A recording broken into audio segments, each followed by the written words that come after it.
I don't know exactly when it happened. When Sandra stopped being the woman I married.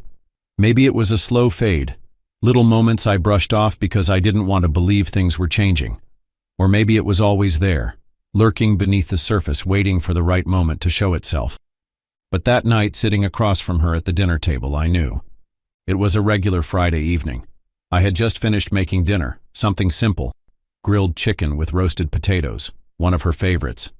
The house smelled warm and familiar, but Sandra barely noticed. She sat at the kitchen counter, her phone in her hand, scrolling, typing, and then scrolling again, a faint smile playing on her lips. That smile, it didn't belong to me.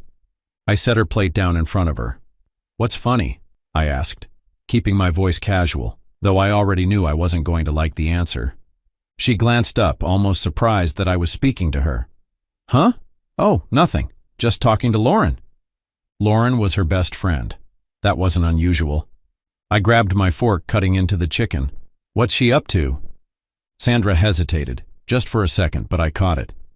"She's having a birthday party tonight." I nodded, chewing. "That's nice." Then, too quickly, she added, "It's at Mark's house." I stopped mid-chew. My fork hovered over the plate as I slowly set it down. "I'm sorry.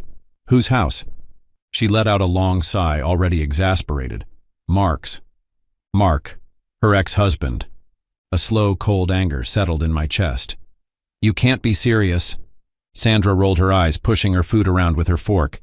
"It's not what you think, Sam. Lauren's birthday just happens to be close to Mark's, and since they're good friends, they decided to throw the party together.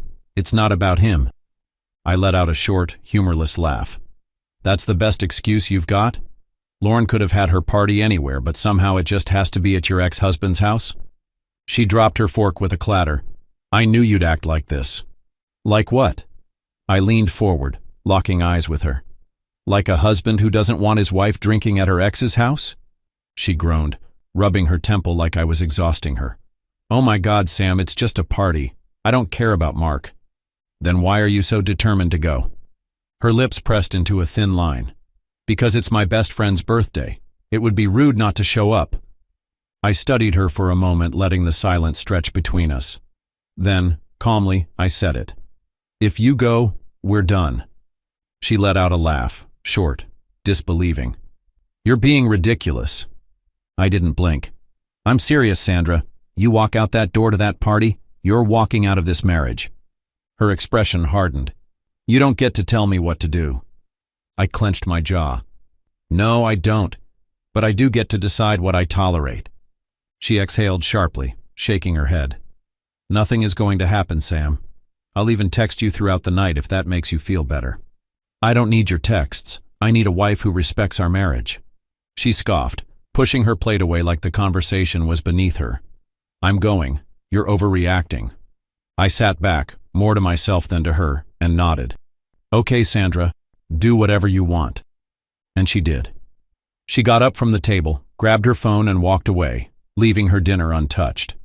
I listened to the sound of her footsteps down the hall, then the faint rustling of her getting ready in the bedroom. I stayed at the table, staring at the empty seat across from me. I wasn't mad. Not yet. Because deep down I already knew. I knew that the moment she stepped into her ex's house, she wasn't my wife anymore. Not long after, I heard the front door open. She left.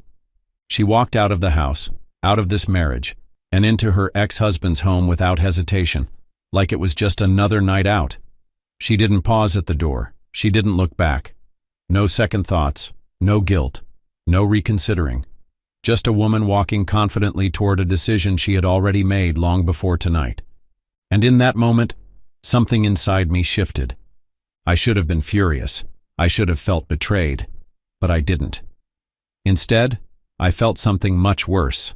Nothing. A strange, quiet realization settled in my chest like a cold weight.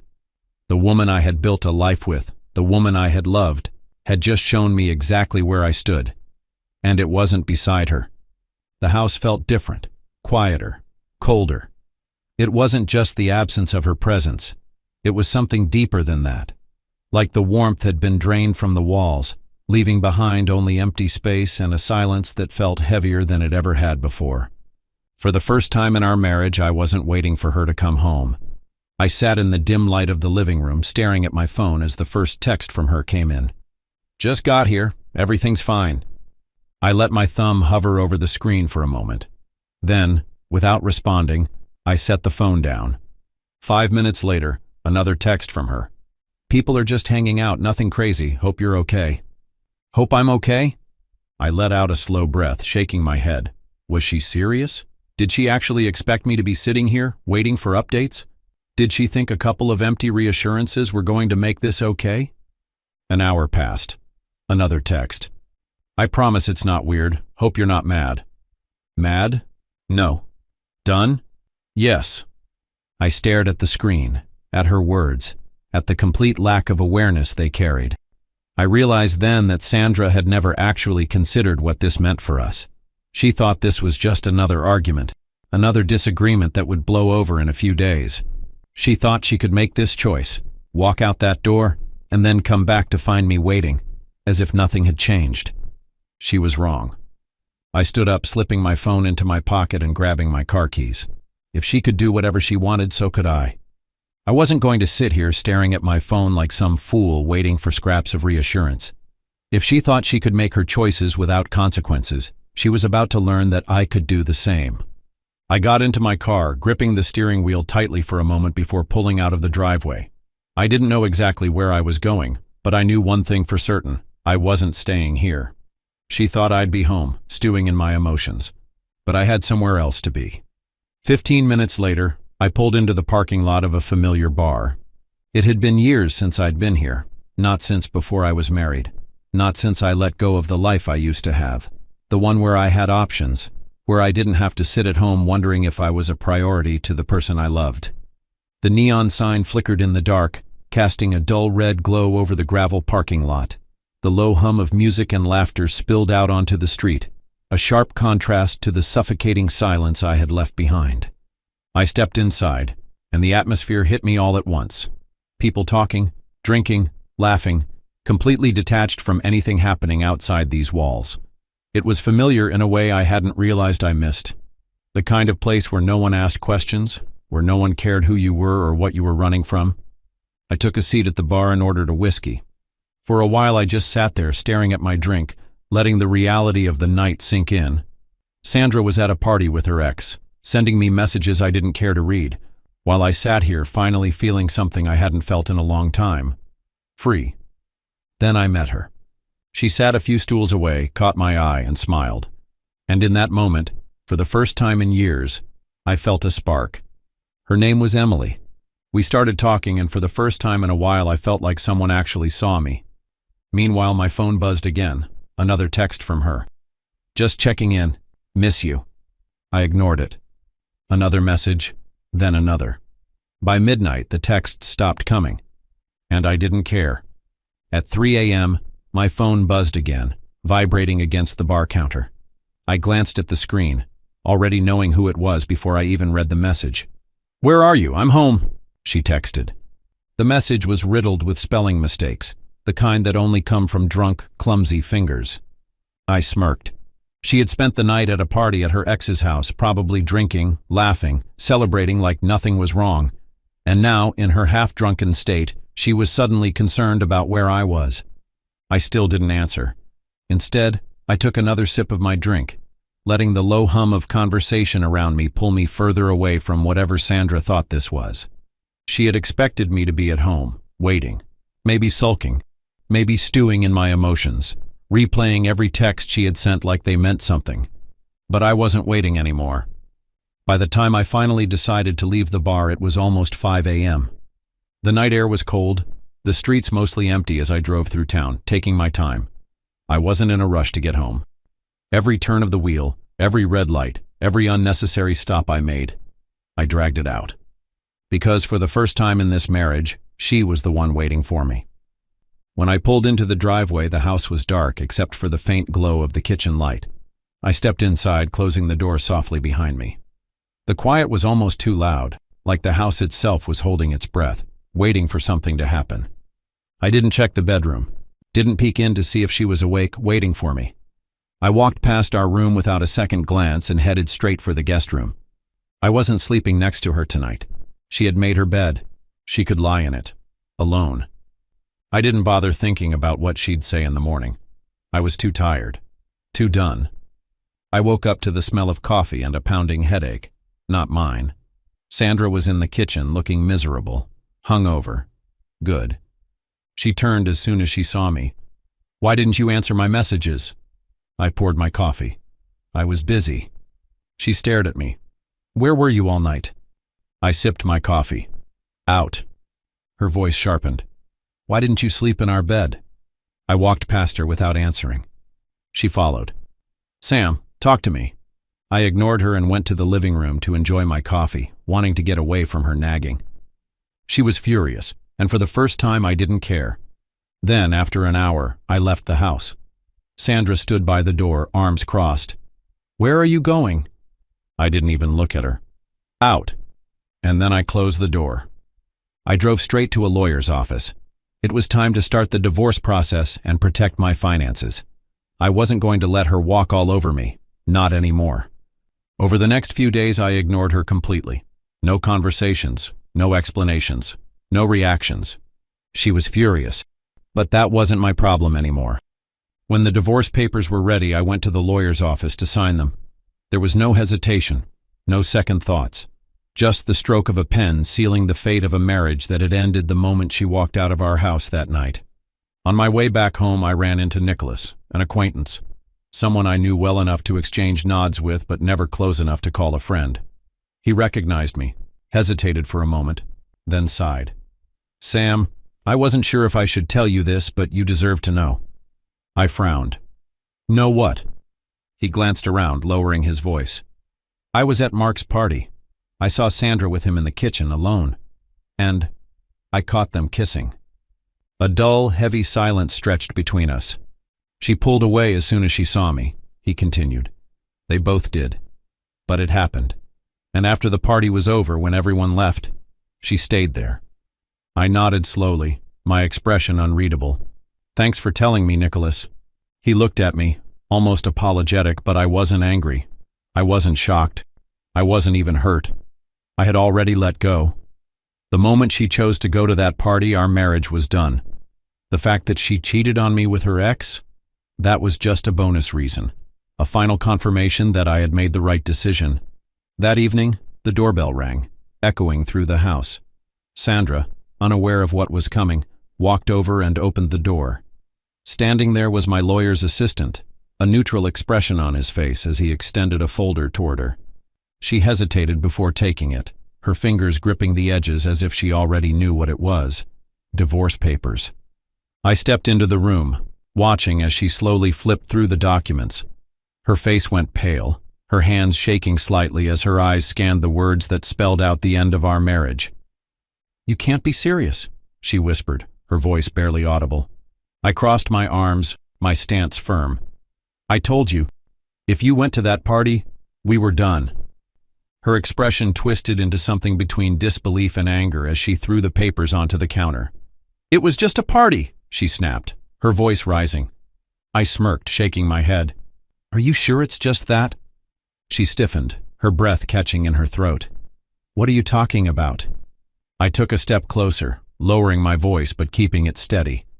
"I know you kissed him, and I know you stayed." The color drained from her face completely.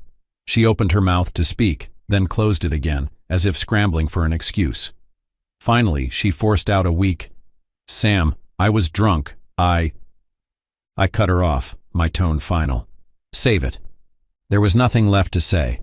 I turned away, exhaling slowly before looking back at her one last time. "Pack your stuff and get out of my house." She just stood there, frozen, like she couldn't believe what she was hearing. But I wasn't about to argue. She was done, and I was free. 6 months later, the divorce was finalized. Sandra got nothing. The house had been mine long before we got married, and I had made sure to protect everything else before filing. Whatever she thought she could take from me, she walked away empty-handed. Meanwhile, I had started seeing Emily, the woman I met that night at the bar. What began as a simple distraction had slowly turned into something more, something real. Being with her didn't feel like an uphill battle. Didn't feel like I had to constantly prove my worth or fight to be respected. It was easy, natural, the way a relationship should be. And for the first time in years, I wasn't looking back. Thank you for watching. It started subtly. Laura, my wife of 10 years, began going out more often, claiming it was for girls' night or brunch with the book club. I didn't think much of it at first. She deserved her space and I trusted her. Seems like you're going out a lot lately, I'd say, trying to keep the concern out of my voice. Oh, honey, she'd reply with a warm smile. It's just how the girls plan things. I might be late, so don't wait up for me. It sounded reasonable, but soon the frequency of her outings increased. What started as once or twice a week became almost every other day. One evening, as she was getting dressed for yet another mysterious gathering, I couldn't help but notice the extra effort she was putting into her appearance. Wow, you look stunning, I said, trying to hide the knot forming in my stomach. Thanks, babe, she replied, her voice cheerful but distant. It's just a casual thing with the girls. Casual. In a sleek red dress and heels that screamed, "Notice me?" Something wasn't adding up. The turning point came 2 weeks later. I was washing my car in the driveway when my neighbor, Mr. Harris, shuffled over. He was an older man with a knack for small talk, but that day his expression was unusually serious. "James, can I have a word with you?" he asked, glancing around as if to ensure no one was listening. "Of course," I said, wiping my hands on a rag. "Look, I wasn't going to say anything, but I saw something the other day that didn't sit right with me." He hesitated, scratching his head. "There was this young guy, couldn't be more than 23 or 24, leaving your house around noon. I thought you should know." I felt a cold knot form in my stomach. Noon? I was at work during that time. "Are you sure about this?" I asked, trying to keep my voice steady. "Yeah, I'm sure. I've seen him a couple of times now. He doesn't stay long, maybe an hour or two." I nodded, trying to keep my composure. "Thanks, Mr. Harris. I appreciate it." Inside, though, I was seething. Who was this guy? And why was he in my house when I wasn't there? I couldn't shake the feeling that something was wrong, and after what my neighbor had told me, I knew I had to find out the truth. The next day, Laura was planning to go out again, and I could feel the tension hanging in the air. The idea of her being with someone else was gnawing at me, eating away at my every thought. But I needed more than just suspicion. I needed evidence. That evening, just before she was about to leave, I decided to confront her. I had to. "You're going out again?" I asked, trying to keep my voice steady but failing to hide the frustration creeping in. "We barely spend any time together anymore. This is getting out of hand." She froze, her hand hovering over her purse. I could see the flash of irritation in her eyes before she quickly masked it. "James, I told you," she snapped. "I need my space too. You can't keep telling me not to go out with my friends just because you're uncomfortable with it. You don't own me." Her words stung, more than I cared to admit, and for a moment I just stood there feeling the weight of the distance between us growing by the second. "I just want to know what's going on," I muttered, unable to keep the doubt out of my voice. "You're always gone and I'm left wondering." She didn't even let me finish. "Enough, James!" She cut me off, her tone sharp and final. "I need some air. I'll be back later. You'll survive, trust me." She grabbed her keys and stormed out of the house, slamming the door behind her. I watched her drive off, and as soon as her car disappeared down the street, a surge of anger and dread flooded me. I had to know where she was going. I couldn't just sit there anymore. Without hesitating, I grabbed my keys, jumped into my car, and followed her. I kept my distance, just enough to not get noticed, but close enough to see. I watched as she turned the corner and drove toward the downtown area. She parked outside a bar I'd never seen her mention before. Not that she ever told me about the places she went anymore. I parked across the street, staying hidden in the shadows, my eyes glued to her car. I waited. The minutes felt like hours. My heart pounded in my chest, each beat telling me that I was about to witness something I couldn't deny. She stayed inside her car, just sitting there. My breath caught in my throat as I watched her, wondering if she was waiting for someone. And then, as if the universe had decided to rip open the truth in that very moment, a young man stepped out of the bar. He was tall, with dark hair and a swagger about him that made my stomach churn. He looked too young, too confident, and my gut screamed that this was the man Mr. Harris had warned me about, the one who'd been sneaking around behind my back. He approached her car. I held my breath, waiting for what I knew deep down was coming. And then, as if on cue, he opened the passenger door and slid into the seat next to her, They exchanged a few words, their heads close together. Too close. Then, she leaned in, and before I could react, they kissed. The image burned itself into my mind as if I had just witnessed a part of my life break apart in front of me. I snapped the picture quickly with my phone, but the angle wasn't the best. Too blurry, too rushed. But I had it. That moment would haunt me forever. They didn't stop there, though. The kiss wasn't the end. I watched, helpless, as she started her car and drove off, the young man beside her. My mind reeled with the realization that what I was seeing wasn't a mistake or a one-time thing. This was real. It was happening. She was with him. I followed them at a distance, heart pounding in my chest as I trailed her car through the winding streets leading to the outskirts of town. I tried to convince myself there was some other explanation, but that hope shattered when her car turned into the parking lot of a hotel. I pulled over across the street, gripping my phone with trembling hands. Through the camera lens, I watched them step out of her car. They were close. Too close. She laughed at something he said, her face lighting up in a way that was both unfamiliar and painful to see. Then it happened. She leaned toward him and their lips met again. My breath caught as I snapped a photo, each click of the camera an undeniable confirmation of what I feared most. They lingered in the kiss, her hand brushing his arm in a way that spoke volumes. When they broke apart, they walked toward the hotel entrance, her arm grazing his, her posture relaxed, almost carefree. Like it was nothing. Like I didn't exist. I took another photo, capturing them just before they disappeared inside. Once they were out of sight, I stayed frozen in my car, staring blankly at the entrance of the hotel, struggling to process what I had just witnessed. The anger, the hurt, the disbelief, it all crashed over me in relentless waves, leaving me breathless. My stomach churned as I stared at the images on my phone. Proof.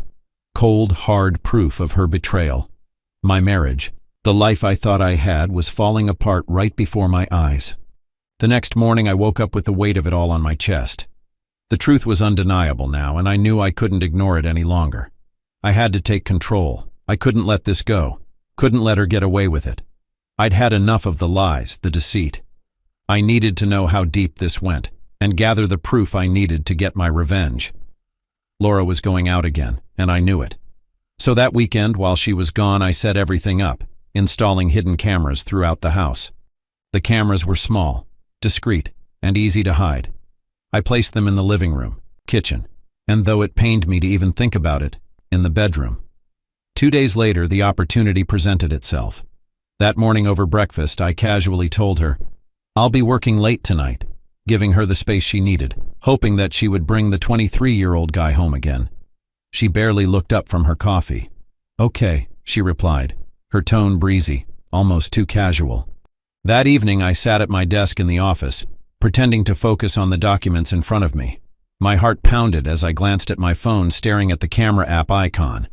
After what felt like hours, I finally opened it. I fast-forwarded through hours of footage, the quiet hum of the camera feeds filling the room. For a moment, I thought I might have been wrong, just paranoia clouding my judgment. But then I saw it. The timestamp read 5:43 p.m.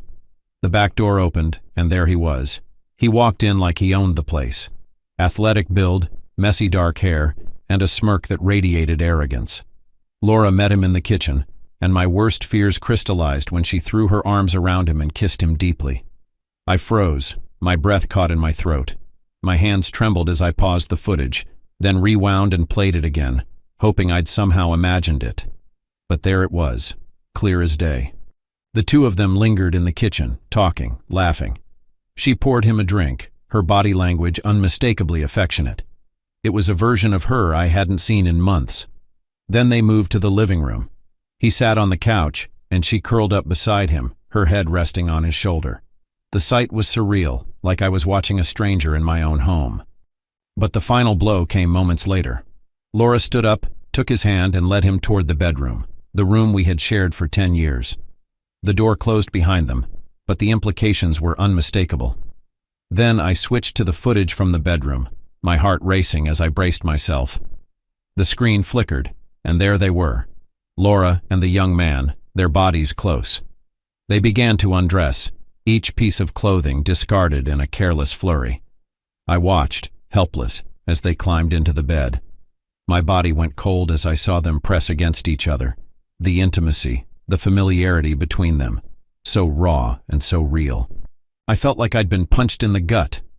Nausea churned in my stomach as I stared at the screen, disbelief washing over me in waves.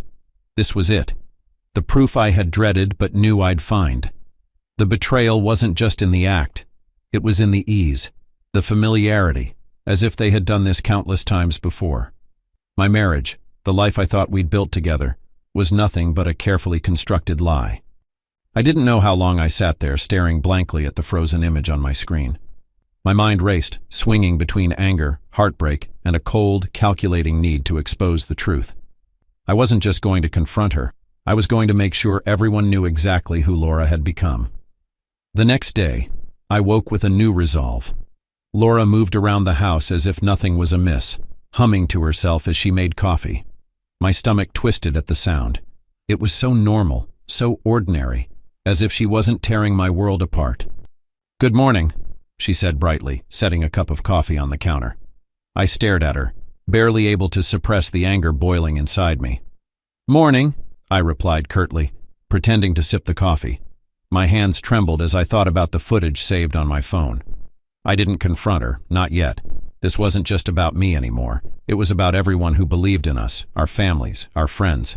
They needed to see the truth too. That evening I sat down to go through the footage again, carefully pulling the most damning clips and saving them to a secure drive. The kiss in the kitchen, the cuddling on the couch, and finally, the intimate moments in the bedroom. It was brutal to watch, but I was past the point of tears. This wasn't about hurt anymore. This was war. The following weekend, I invited both of our families over for a dinner party. Laura was surprised but didn't question it. After all, I was the good husband who loved hosting get-togethers. "You sure you're up for this?" she asked as she put on her earrings. "Absolutely," I said, forcing a smile. It's been too long since we had everyone together. By the time everyone arrived, I had set the stage perfectly. The dining table was set, the food was ready, and the atmosphere seemed warm and inviting. Laura chatted happily with her sister while her parents made small talk with mine. Halfway through dinner, I stood up, raising my glass. "If I could have everyone's attention for a moment," I said, my voice steady despite the storm raging inside me. Laura looked up, smiling expectantly. "I wanted to take this opportunity to share something important," I continued, walking to the living room where the TV was set up. "What's going on?" Laura asked, her smile faltering. "You'll see," I replied, hitting play on the footage. The room fell silent as the video began. First, the kiss in the kitchen. Gasps echoed around the room. Then, the scene shifted to them on the couch, cuddling. Finally, the clip of their intimate moments in the bedroom. Laura's face drained of color. What is this?" she stammered, standing up. "It's the truth," I said, my voice cold. "The truth about who you really are." Her mother covered her mouth in shock. Her father's face turned red with anger. My own parents stared at her in disbelief. "James," she began, her voice trembling. "Please, we can talk about this." "Oh, we're way past talking, Laura," I interrupted. "You lied to me. You betrayed me. And now, everyone knows." The room erupted into chaos. Her mother sobbed quietly, her hands shaking as she tried to reach for her daughter. "How could you do this?" she whispered, almost as if she couldn't believe her own words. Her father's face had turned crimson with rage. "I always knew you were too good for him, Laura. But this is unforgivable." His words hit like a slap, each syllable a reminder of how badly my trust had been shattered. My parents were no better. My mother just stood there, eyes wide in shock, unable to comprehend the betrayal. My father's gaze, cold and distant, said more than words ever could. Laura stood motionless in the middle of it all, her body rigid with humiliation. She opened her mouth to speak, but no words came. Her chest rose and fell in shallow breaths as her mind raced to find an excuse, something to save her, but it was too late. Her actions had been exposed, and now she had nothing left but the consequences. The next few days were a blur of legal meetings, paperwork, and constant questions from friends and family. The divorce proceedings moved faster than I expected. Laura didn't fight it. I don't think she had the strength left to argue, or more likely, she knew it was over. There was no way to salvage what we had once shared. In the end, I wasn't left with much. Just the house, a few belongings, and a heart full of scars. But I had my dignity. Sometimes late at night, I wonder if she ever thinks about what she lost. But then I remind myself, it doesn't matter. What matters is that I took back control of my life, and no one will ever take that from me again. Thank you for watching. It all began one Friday evening. Nancy, my wife of 7 years, walked into the living room, her heels clicking sharply on the hardwood floor. She was dressed to kill in a shimmering black dress that hugged her curves in ways I once found irresistible. I looked up from the game on TV, already sensing trouble. "Where are you off to dressed like that?" I asked casually, though the tightness in my chest betrayed me. "It's Chloe's birthday party," Nancy replied, not meeting my gaze as she adjusted her earrings. I turned the volume down on the TV. "You mean the one where your ex, Andrew, is going to be?" "We talked about this, Nancy. I don't think it's appropriate. I don't want you to go." She sighed, rolling her eyes in a way that made me feel like a petulant child. "Stephen, Andrew is Chloe's friend too. I can't just not show up because he's there. That would be ridiculous." "Nancy, he's not just some friend. He's your ex," I said, my voice hardening as I stood up. "You think it's a good idea to go to a party where he'll be? Really?" Her expression darkened, her tone clipped. "This isn't about Andrew. It's about Chloe. She's my best friend, and I'm not going to skip her party because of your insecurities." "Insecurities?" I repeated sharply, the words slicing through me. "This isn't about insecurity. It's about respect. I don't want my wife partying with a guy who used to sleep with her."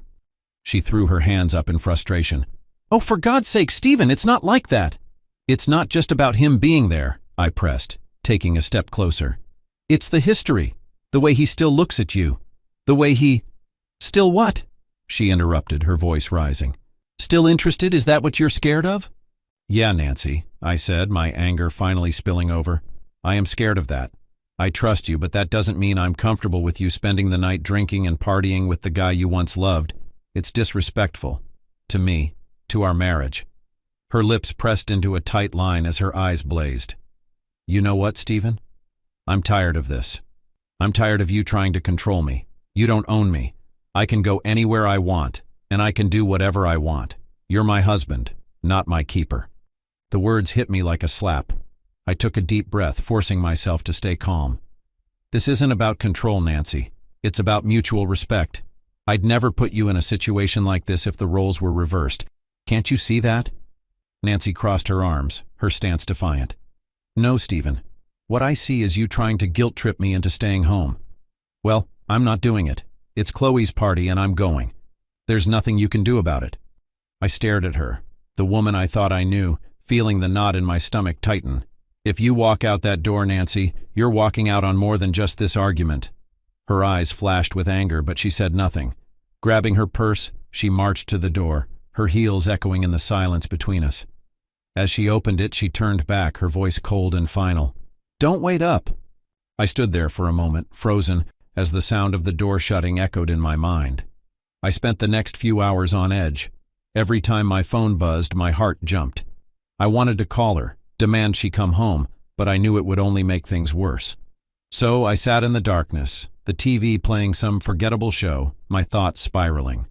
Eventually, exhaustion took over and I went to bed, though sleep didn't come easily.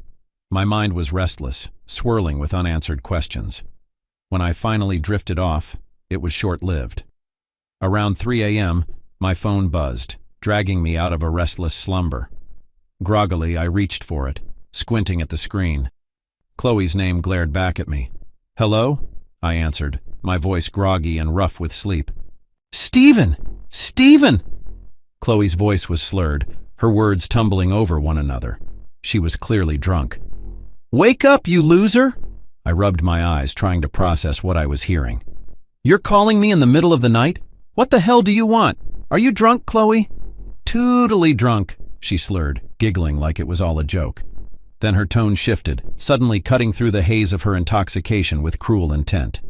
"Your wife, Stephen, your precious Nancy, is finally with a real man again. They are in bed with Andrew right now." What? I said, sitting up, my pulse suddenly racing. You heard me? Chloe continued, her words laced with venom. They are in bed, laughing, kissing, doing all the things she used to fake with you. My stomach turned. What the hell are you talking about? She's been telling me for years how you couldn't satisfy her, Stephen. Chloe sneered. How unhappy you made her. How she faked everything in bed just to keep you happy. Do you know why she stayed? Money, Stephen, that's all. She stayed for your money. But now she's in bed with a real man, and she is finally getting what she deserves. I was frozen, unable to form a response, the words hitting me like a series of sharp blows. You don't believe me, do you? Chloe taunted, her laughter cruel and hollow. I'll send you proof, a video of them, so you can see it with your own eyes, you pathetic loser. Before I could respond, she hung up. The silence in the room was deafening. My hands shook as I stared at the dark screen of my phone, my mind racing through every possible explanation. Chloe was drunk. This had to be some twisted joke, right? Minutes later, my phone buzzed again. This time it was a message from Chloe. I hesitated, dread pooling in my stomach, but I couldn't stop myself. I opened the message. There it was, a video file. My heart pounded as I clicked it, my hands trembling so badly I almost dropped the phone. The screen lit up with grainy footage, but the scene was unmistakable. There she was, Nancy, my wife, in Andrew's arms. Her hair was messy, her body entwined with his in a way that left no doubt about what they'd been doing. I stared at the screen, my breath caught in my throat, a sickening mix of disbelief, rage, and heartbreak swirling in my chest. This was the woman I'd built my life around, the woman I trusted. And now, everything I thought I knew was crumbling before my eyes. I sat in the room for what felt like hours, unable to move. My mind was racing, but at the same time, I was numb. The video Chloe sent me kept playing over and over in my head. I couldn't escape the image of Nancy and Andrew tangled together in a way I had never imagined. My stomach churned, my chest felt like it was being crushed, and yet I couldn't move. Eventually I stood up, my body feeling like it wasn't mine. I grabbed a bag and threw a few clothes in, my hands shaking the entire time. I didn't know what I was doing. I didn't know where I was going, but I knew I couldn't stay in that house. As I packed, something inside me snapped. I walked into the living room, grabbed the framed wedding photo of us, and without thinking twice, I tore it in half. But I didn't stop there. I went to the closet, grabbed our marriage certificate, the one that had meant so much to both of us, and tore that in half too. It seemed fitting somehow. I placed the torn pieces on her pillow, where she would find them when she came back. I wanted her to see it, to understand what I was leaving behind. With that, I grabbed my bag and walked out of the house. My heart felt like lead in my chest as I drove to the hotel. I checked in and dropped my things in the room, staring at the empty space. The silence was unbearable. My thoughts were spiraling, and my chest felt tight with anxiety. I needed someone to talk to, someone who might understand, or at least someone who could offer me some clarity. I reached for my phone and called Mark, my best friend. I couldn't process this alone. Mark, you need to meet me now. It's urgent, I said, my voice shaky but controlled.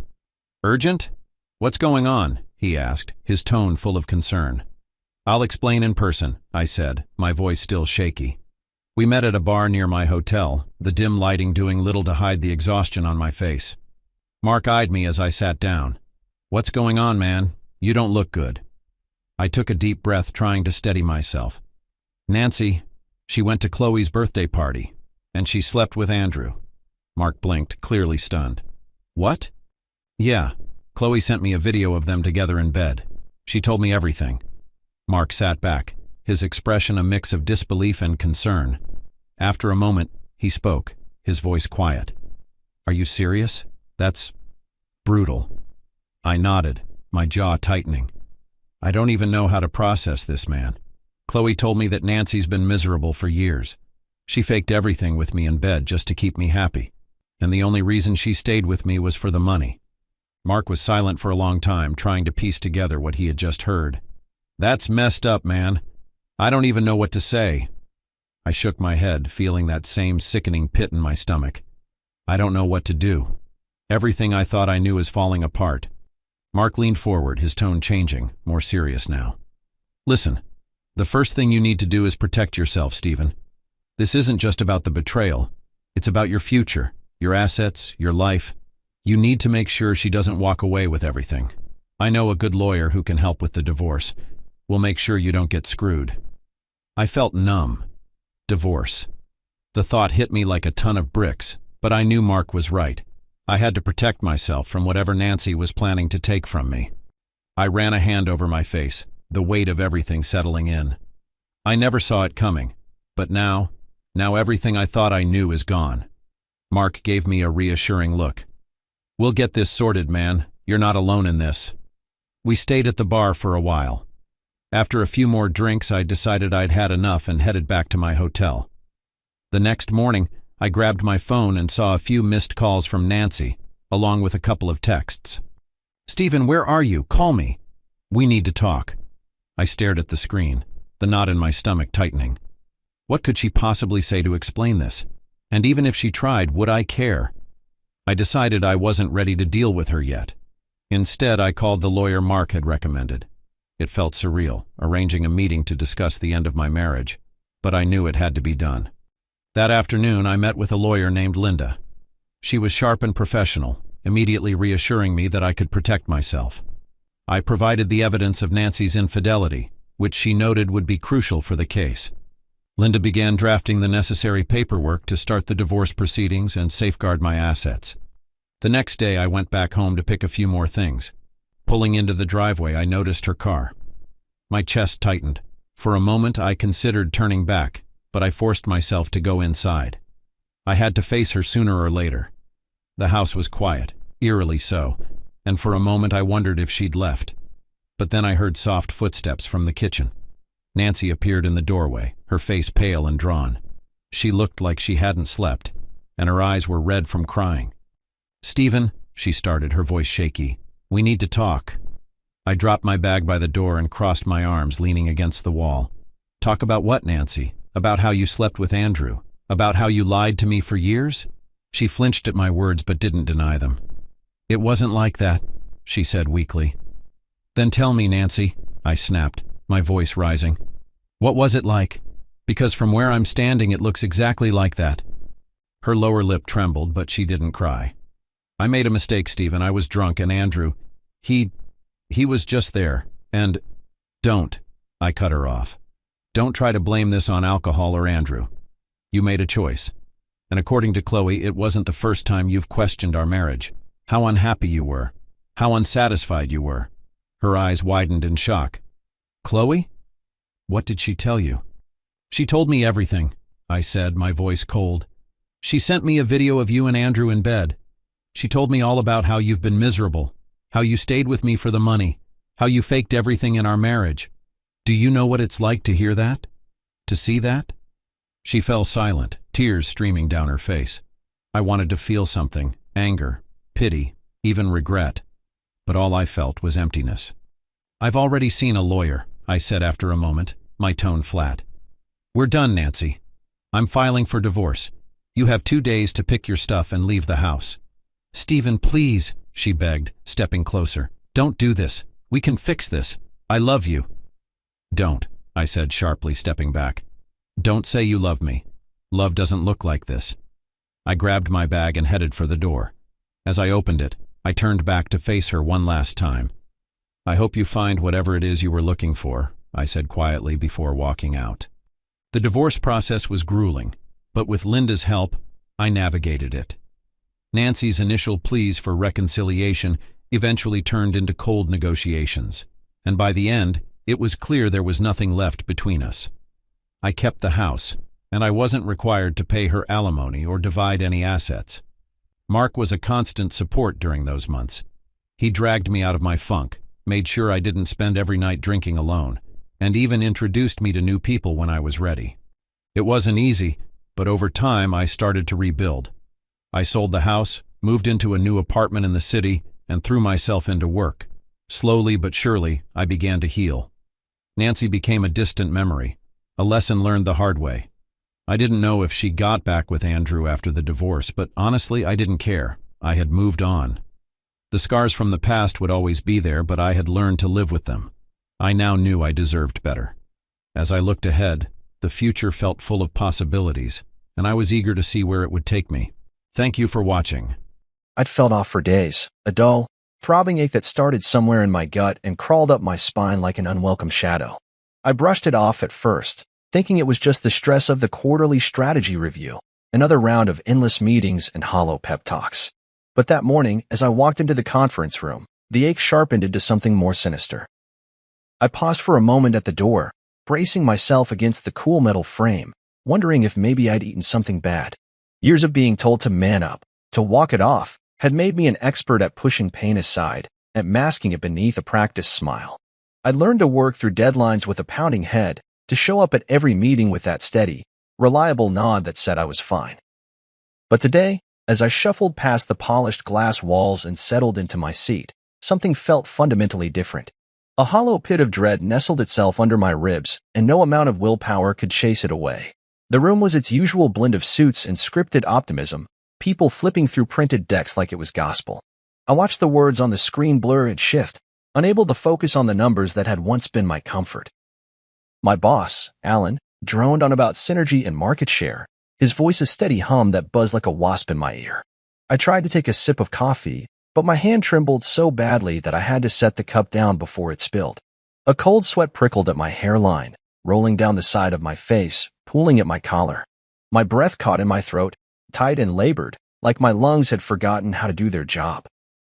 I clenched the edge of the table, knuckles white, trying to ground myself in the polished wood, the comforting texture that had carried me through 1,000 boardroom battles. But the pain wouldn't be silenced. It started as a sharp twist, then spiraled into something that felt like a serrated blade carving through my abdomen. My vision doubled, the faces in the room blurring into smudges of worry and annoyance. I heard Alan say my name, sharp and clipped, as if I'd dared to interrupt his performance.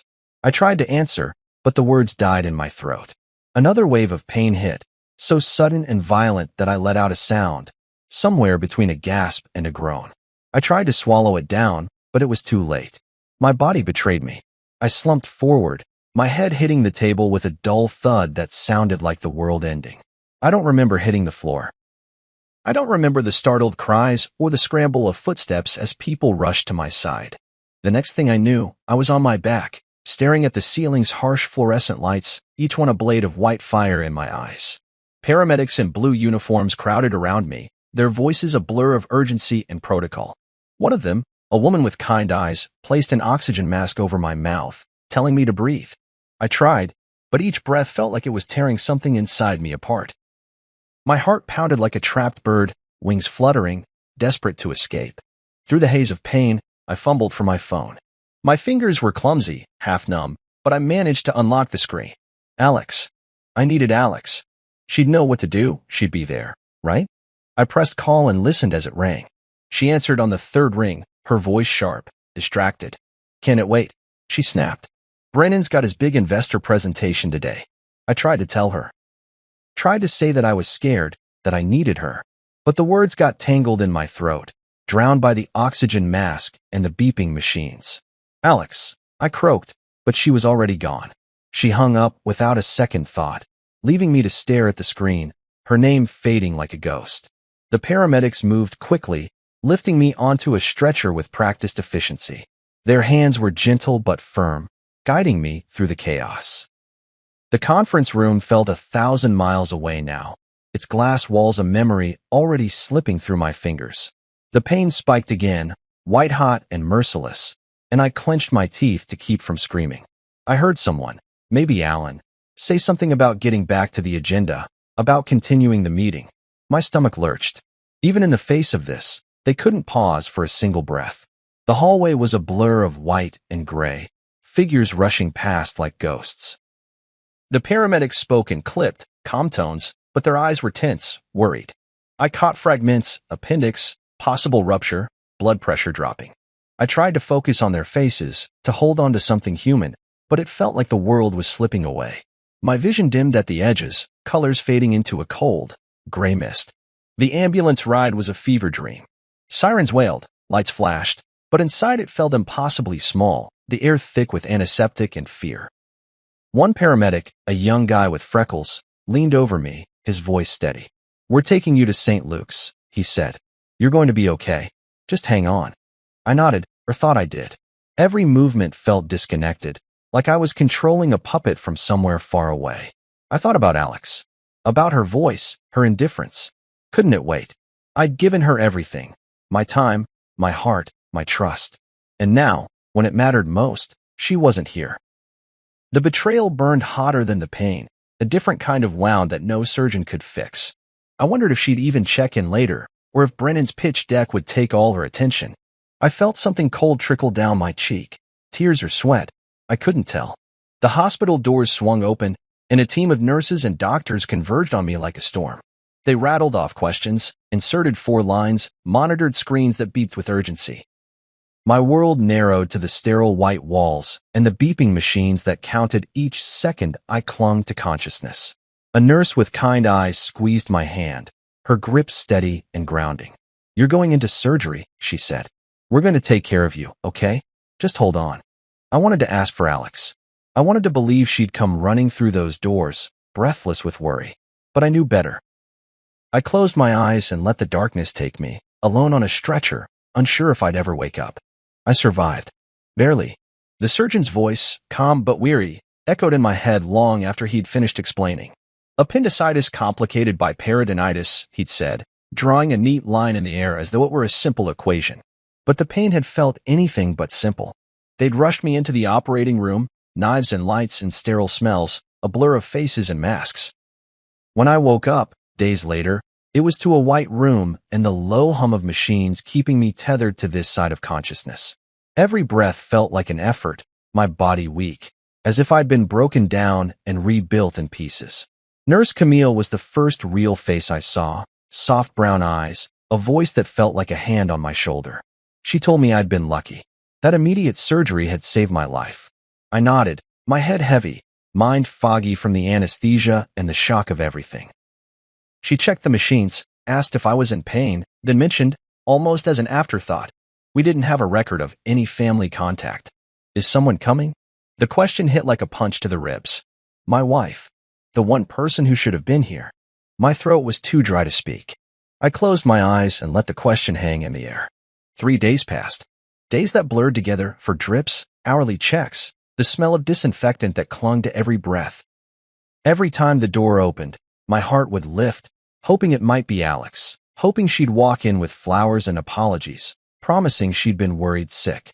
But the door kept opening for nurses with polite smiles, doctors with clipped questions, and the occasional housekeeping staff. No Alex. No sign she'd even called. The nurses tried to hide their pity when they asked about my family. I gave them the same answer every time. "She's busy."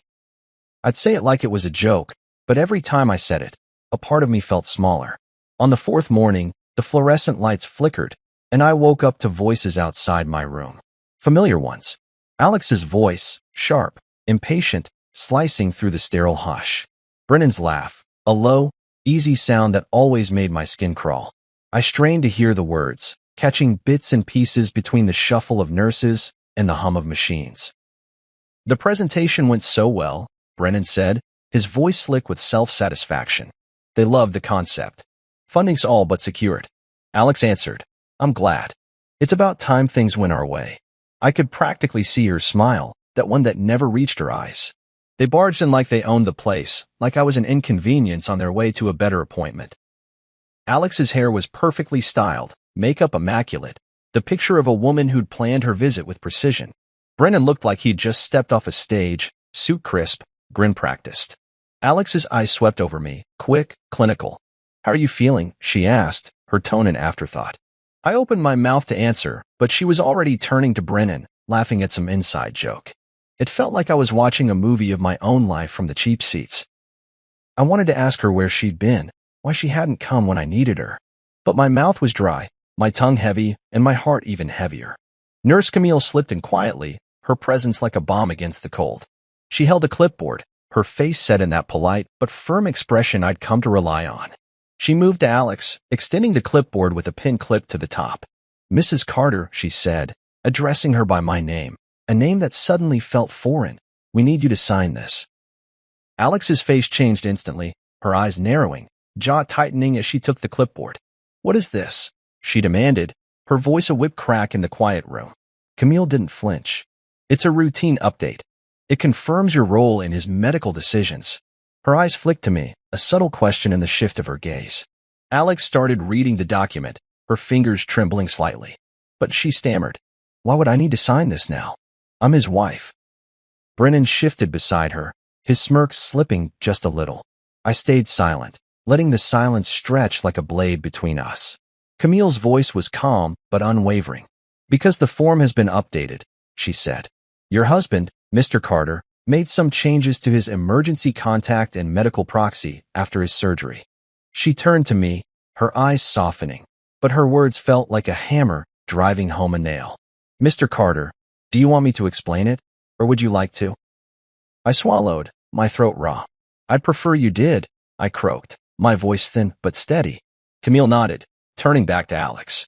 The medical proxy now lists Mateo Ramirez as the designated contact, she said. As such, any decisions regarding his care, beyond standard treatment, must be discussed with Mr. Ramirez unless Mr. Carter requests otherwise. Alex's face went pale, lips pressed together so tightly they seemed to vanish. Brennan's smirk was gone completely, replaced by something like panic. Alex turned to me, eyes wide, voice trembling. You did this? She asked, her tone accusing, as if I'd committed some betrayal. I met her gaze, unflinching. Yes, I said. I did. She gaped at me like I'd grown another head. But I'm your wife, she cried, her voice rising, catching the attention of the nurse at the station outside.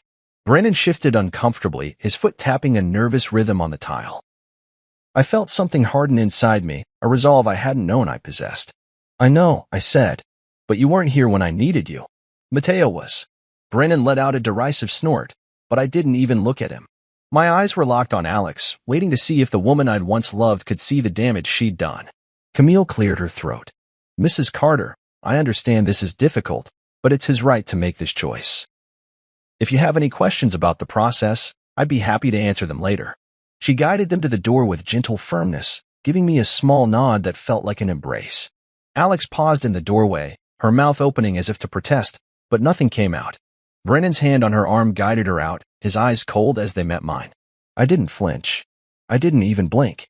I just stared at the ceiling, my chest rising and falling in steady, measured breaths.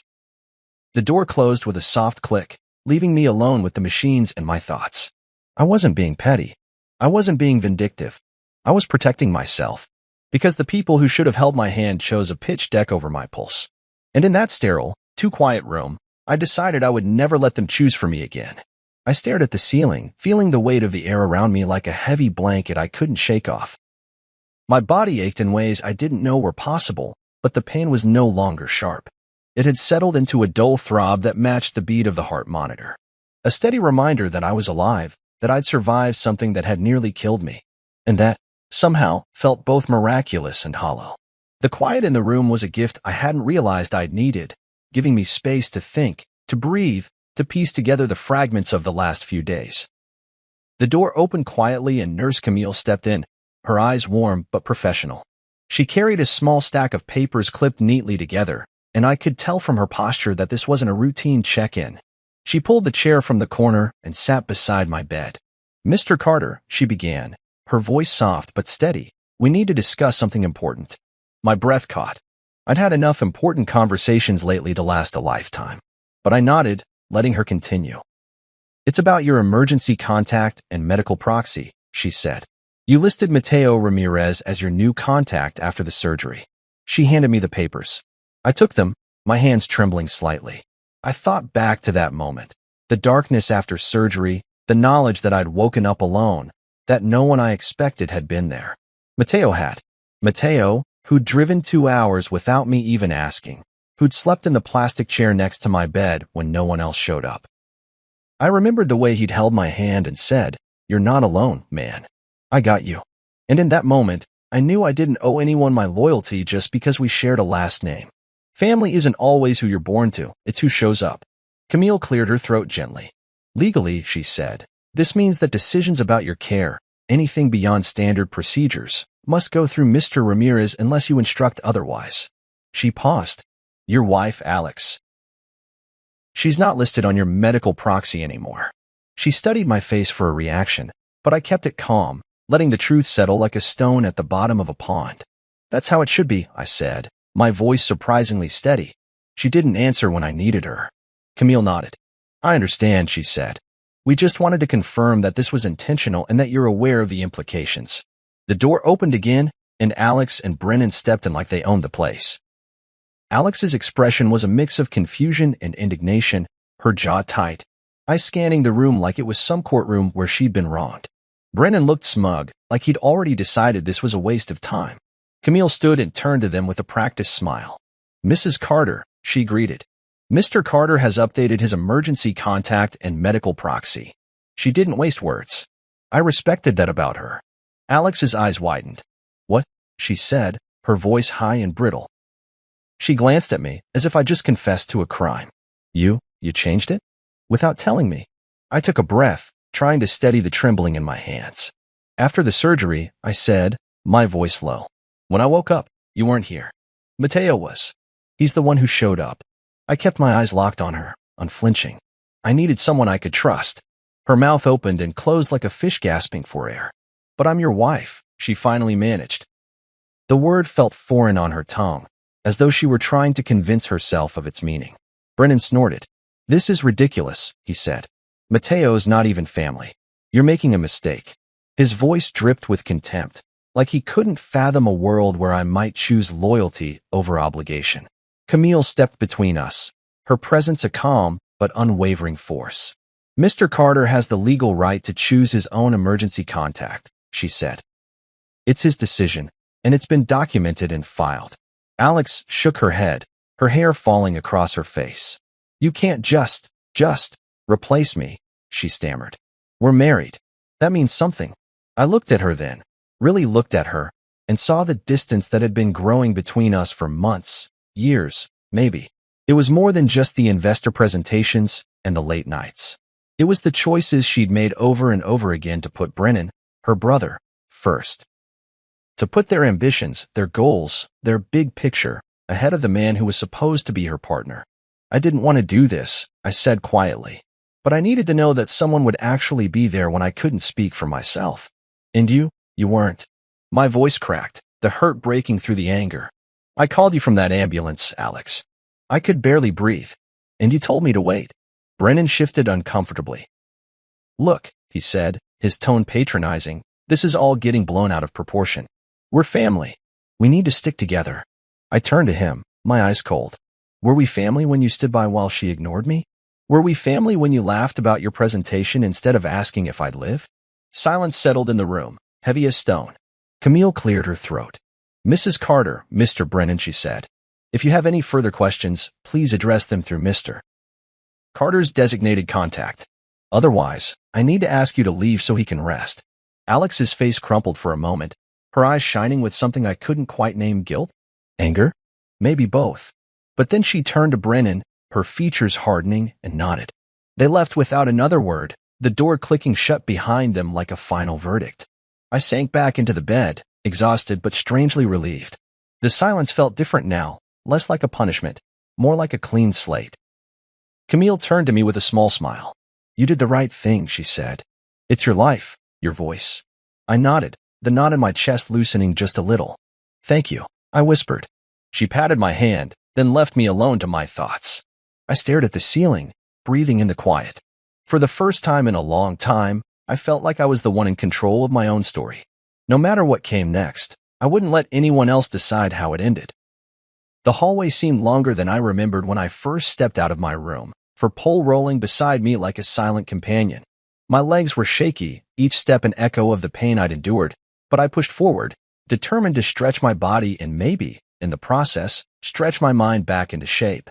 Nurse Camille had encouraged me to walk, to breathe, to reclaim the space that had become my entire world since surgery.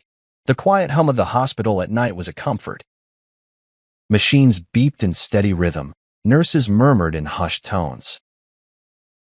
The air smelled faintly of antiseptic and something else, maybe hope, maybe dread. I wasn't sure anymore. I turned a corner and nearly collided with Mateo, who had a way of appearing exactly when I needed him. He wore his usual easy grin, but his eyes were serious, searching my face like he was measuring the damage.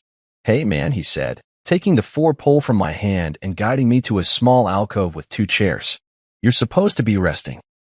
I tried to smile, but it felt forced, like a mask that no longer fit. "I needed to move," I muttered. He nodded, the corners of his eyes creasing with worry. "I get it, but you also need to let yourself heal. Physically, and, you know." He didn't finish, but I knew what he meant. Emotionally, spiritually, every way a person can be broken and stitched back together. We sat there in the alcove, the hum of the hospital a constant backdrop. Mateo pulled out his phone and scrolled for a second. "I got in touch with Soraya," he said. My stomach tightened at the mention of her name. Soraya had been in HR at my company once, a detail-oriented force of nature who never missed a discrepancy. "She's already looking into the insurance situation," Mateo continued. "It's weird, she found a ton of missing paperwork. Like someone had flagged your onboarding file for deletion." I felt a cold shiver run down my spine. Flagged?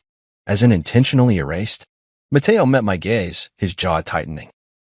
"Yeah, she's sure of it." A sick feeling settled in my gut. I thought back to the months before this mess, when Alex had offered to help me with the benefits paperwork, just to be sure it all went through, she'd said, smiling in that easy way that made me believe she was doing me a favor. She'd been volunteering in HR at the time, a courtesy project Brennan had arranged so she could keep busy. I'd thought nothing of it. Why would I? She was my wife. The thought hit me like a punch now. "So it's possible," I said slowly, "that she deleted my benefits file on purpose." Mateo's eyes darkened. "Yeah, man. It looks like sabotage." I felt my heart clench, a new kind of pain that had nothing to do with my surgery. All those nights I'd spent worrying about deadlines, about performance reviews and project timelines, all while the person who was supposed to have my back was quietly gutting my safety net. Why would she do that? I whispered, more to myself than to Mateo. He shrugged, but the answer was written in the lines around his eyes. "Maybe because it's easier to drain you dry when you're already hurting," he said. "Or maybe she and Brennan needed a financial scapegoat. I don't know." I closed my eyes, breathing in the antiseptic air, letting the words sink in. The betrayal felt like a second wound, deeper and more jagged than the first. "Soraya's going to send me the full report," Mateo said, his voice gentler now. "We'll get to the bottom of it." "I promise." I nodded, but my hands were trembling. I felt like I was standing at the edge of a cliff, the ground crumbling under my feet. Every memory of Alex's smile, every late-night text telling me she loved me, every morning coffee we'd shared, they all felt like lies now, carefully constructed to keep me complacent. Mateo reached over and gripped my shoulder, steadying me. "You're not alone in this," he said. "We'll fight it. Every piece of it." I met his eyes, and for a moment I saw a flicker of the old me, the one who believed in people, who believed that love was stronger than betrayal. I wanted that man back. I wanted to believe again. But the ground was too unsteady, the trust too broken. "Thanks, man," I murmured. "I don't even know where to start." Mateo squeezed my shoulder. "You start by healing," he said. "Let Soraya do her thing. Let me help. You've carried too much on your own for too long." We sat there in silence for a moment, the weight of everything pressing down, but also, somehow, lifting. Just having him there, having someone in my corner who wasn't part of the betrayal, felt like a lifeline. A nurse walked by and gave us a polite smile, but I barely registered it. My mind was spinning with memories. Alex's laughter in the kitchen, her late-night phone calls with Brennan that she'd brushed off as just work. Every piece felt like a puzzle I'd never really seen until now, and the picture it formed was ugly. I trusted her, I whispered, more to the ceiling than to Mateo. God, I trusted her. Mateo didn't interrupt. He let the words hang there, let them breathe. "And she took that trust and turned it into a weapon," I continued. "I gave her everything, and she used it against me." My voice cracked, and I hated how weak it sounded. But I didn't care anymore. I was done pretending. "We're going to fix this," Mateo said, his voice firm. "One step at a time. You're not going to let her, or him, win." I nodded, letting the words sink in. "One step at a time," I echoed. I knew it wouldn't be easy. There would be lawyers, accountants, maybe even police. There would be days when I'd want to crawl back into the safety of that old life, to believe the lie that everything could go back to normal. But I also knew that I couldn't. Not anymore. Alex had crossed a line, and there was no coming back from that. Mateo stood, offering his hand. Let's get you back to bed, he said, his smile returning. You've got healing to do. And tomorrow, we start figuring out how to make this right. I took his hand and let him guide me back to my room. As I settled under the sterile sheets, I felt something inside me shift. A small spark of strength, a quiet resolve that told me I was done being the victim. That no matter how long it took, I would get to the bottom of every lie, every betrayal. And when I did, I would make sure that the people who tried to bury me would finally understand that I wasn't going down without a fight. I didn't recognize the stack of bills that arrived in my mailbox the day after I got home. Each envelope felt heavier than the last, each printed name, a hospital, a surgeon, a medication supplier, like an accusation I couldn't defend. I sat at the kitchen table, Mateo across from me, his brow furrowed in that way he had when he was calculating solutions. He'd taken it upon himself to help me sort through everything, unasked but deeply appreciated. It's going to be okay, he said quietly. I almost laughed at the lie, but the effort felt too heavy on my chest. Mateo, they won over $100,000. I whispered, voice hoarse from days of silent worry. I picked up a bill and ran my thumb over the hospital logo. Every single one of these has my name on it. Every single one. My stomach churned, a nauseating twist of anger and disbelief. I had insurance, I said, as if saying it out loud might reverse the reality staring back at me. We paid into that plan every month. This shouldn't even be possible. Mateo nodded, eyes scanning the spreadsheet he'd started populating names, dates, amounts, a neat accounting of my financial collapse. Yeah, I know, he murmured. But when Soraya looked into it, she found the benefits paperwork had been deleted from your file. Everything, all of it, like you'd never enrolled. He sighed. This wasn't some clerical error. It was deliberate. The realization settled in my chest like wet cement. I closed my eyes, picturing Alex's face the day she offered to help out with HR. She'd called it a courtesy, a way to show support while she was between consulting gigs. You're always so busy, she'd said, running a hand through my hair. Let me handle the paperwork. I'll make sure everything's in order.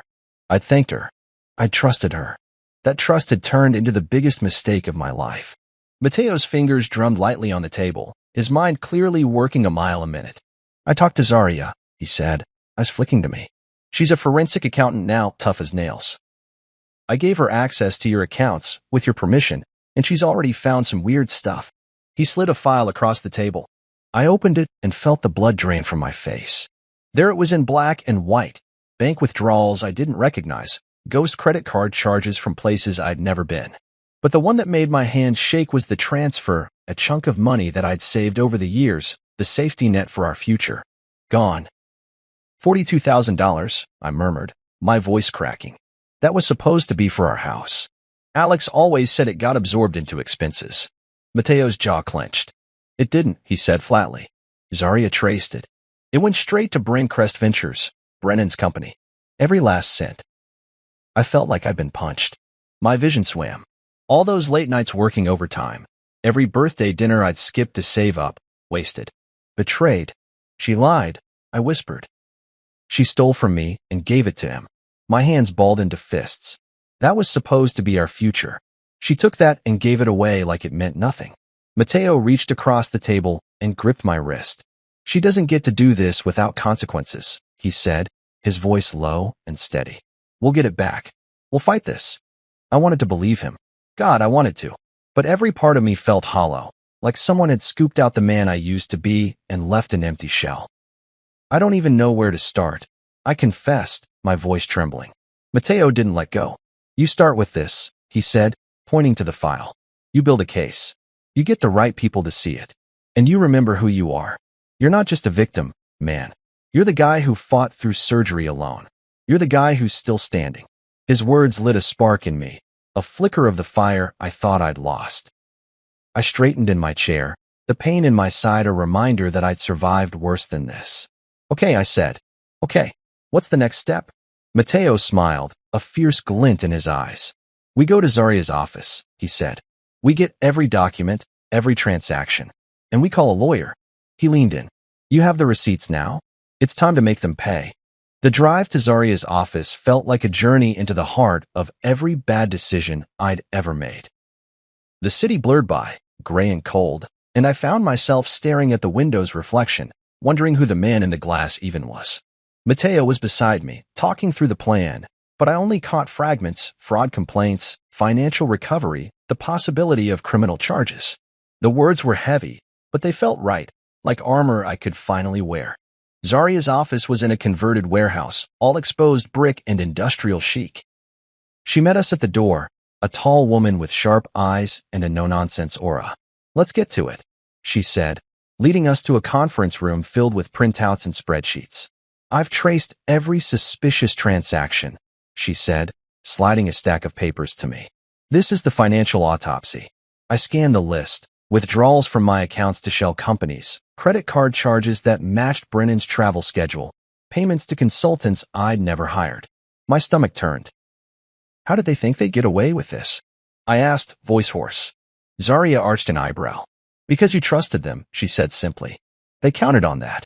A quiet rage built in my chest, a pressure that felt dangerous if I let it explode. But I kept it contained, focusing on the numbers, the dates, the undeniable truth. "Can we prove it?" I asked. Zaria smiled, but it was cold. "Oh, we can prove it," she said. "We can make sure they can't run from this. You've got a paper trail a mile long." They were sloppy. Mateo leaned back in his chair, arms crossed, his smile fierce. "This is just the beginning, man," he said. "They tried to bury you.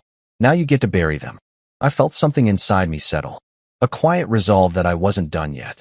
That maybe, just maybe, I'd come out of this stronger than they'd ever imagined. I gathered the papers, each one a piece of the story they thought they'd hidden. "Let's bring this house of cards down," I said, my voice steady. And for the first time in weeks, I believed I could. I sat in the guest room that had become my makeshift office, a pile of old financial documents spread across the bed like a map of every mistake I'd made. The overhead light cast harsh shadows, highlighting the red circles Zaria had drawn in pen on each suspicious transaction. My eyes felt dry, like I'd been staring at a desert with no oasis in sight. "Trust fund." Those words glared back at me from one particularly damning page. I'd almost forgotten about it. A modest inheritance from my grandfather, meant to mature on my 30th birthday, a promise of security that should have been there, waiting for me. But I'd never seen it, never even got a letter or an email. It was as if it had evaporated into thin air. Zaria sat across from me, her laptop open, glasses perched on the tip of her nose. Her fingers flew across the keyboard as she muttered numbers and dates, piecing together the puzzle that had stolen my future. "You said your grandfather left it in a trust?" she asked, her voice sharp and focused. I nodded, my throat tight. "Yeah, it was supposed to be released last year, but I never got a notice. I figured maybe there was a delay, some paperwork thing." Even as I said it, I heard how naive I sounded. She shook her head, a small, sympathetic frown.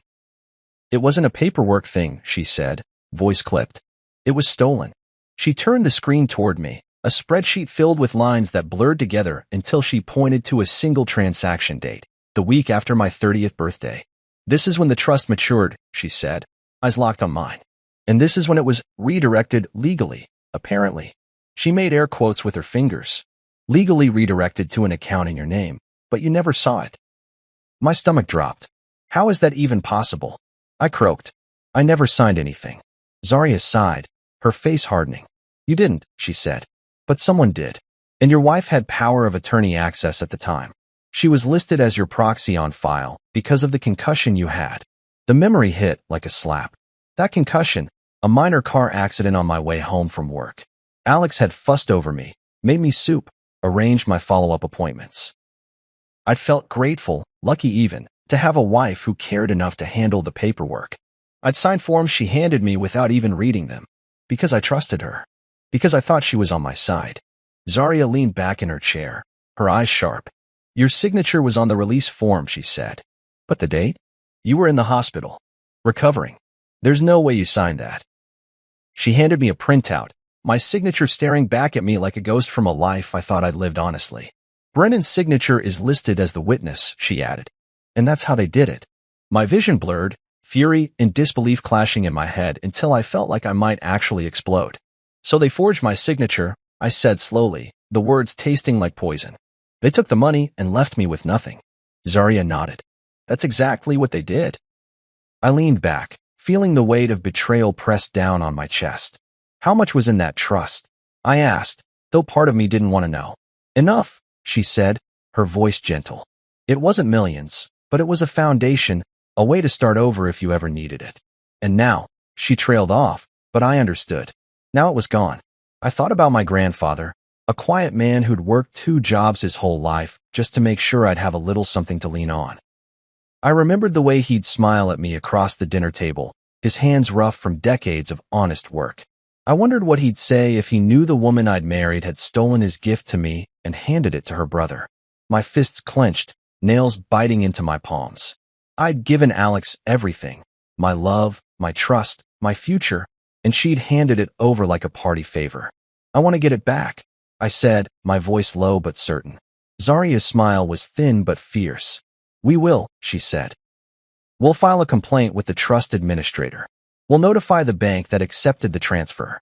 And we'll get a lawyer who knows how to handle fraud. She paused. But you have to be ready. It's going to get ugly. I nodded. I've seen ugly, I muttered. This is personal now. She closed her laptop and leaned forward. There's one more thing, she said, her voice almost reluctant. Your aunt, the trust executor, she sent over the scanned forms. She's upset, to say the least. She said you'd always been responsible, that you'd never even asked about the trust because you wanted to make it on your own. My chest tightened. That was true. I told myself I'd wait until I'd earned it, until I deserved it. And now that patience had turned into a weapon against me. Zaria handed me the printed form with my signature, the date circled in red. She said she'd help, she said softly. She feels guilty. I stared at the paper, my name forged in a script that looked like mine, but felt wrong. I imagined Alex's hand guiding the pen, Brennan's smirk as he signed the witness line. The betrayal cut deeper than any scalpel. She knew exactly how to get to me. I said, my voice trembling with rage. She used every bit of trust one gave her and turned it into this. I felt tears prick my eyes, but I blinked them away. I wouldn't give them that power anymore. She played the long game. I continued. And I let her. Zaria reached over and placed a steady hand on mine. She didn't win, she said. Not yet. You're still here. You're still fighting. I nodded, a grim determination settling over me like armor. Then let's fight, I said. Let's burn every bridge they built on my back. She smiled, a flash of steel in her eyes. That's the spirit, she said. Tomorrow, we meet with the lawyer. And then we make them wish they'd never underestimated you. I exhaled, the rage and pain still burning, but now tempered with a purpose I hadn't felt in weeks. Alex and Brennan had taken so much from me. Money, trust, even the last gift my grandfather had left me. But they hadn't taken everything. They hadn't taken me. And I would fight to make sure they never did again. Alex's invitation arrived as a text message, its tone so casual I almost choked on my coffee. Dinner tomorrow night? Just us. Let's clear the air. As though everything she'd done could be wiped away with a single meal. I stared at the message for a long time, wondering if she'd even considered that my trust wasn't hers to summon anymore. Mateo sat across from me, watching the anger play across my face. Are you going to go? He asked finally. I looked up at him and nodded. I am, I said, but I'm not going alone. He didn't even ask who I'd bring. We both knew the answer. Zaria agreed immediately. I'll come as your financial advisor, she said, eyes glinting with a quiet satisfaction. We'll treat it like any other meeting. I wanted to thank her, but the words stuck in my throat. Instead, I simply nodded, grateful for her calm strength. The next evening, I put on a collared shirt that felt too tight around the neck. My reflection in the mirror looked tired but determined, a man who'd crawled through hell and come out standing. Mateo drove us to the restaurant. A trendy bistro Alex had chosen, no doubt to show off to the waitstaff that she was sophisticated, put together. A small part of me marveled at the gall of it all. The larger part of me felt like I was walking into enemy territory. She was already there when we arrived, seated at a table near the window, a glass of white wine in her hand. Brennan hovered beside her like a watchdog, his smile too bright, too rehearsed. I felt my jaw tighten. Zaria placed a reassuring hand on my arm as we approached. Just breathe, she murmured. I did. One breath, then another. As we reached the table, Alex's eyes flickered to Zaria, her smile faltering for a moment before she recovered.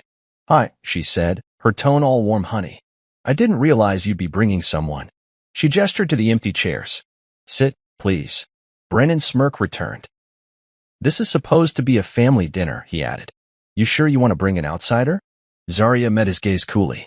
I'm here in a professional capacity, she said evenly. You don't mind, do you? Brennan's smirk faded. We ordered some overpriced salmon dish that barely looked like a meal, and then the room fell into an uneasy silence.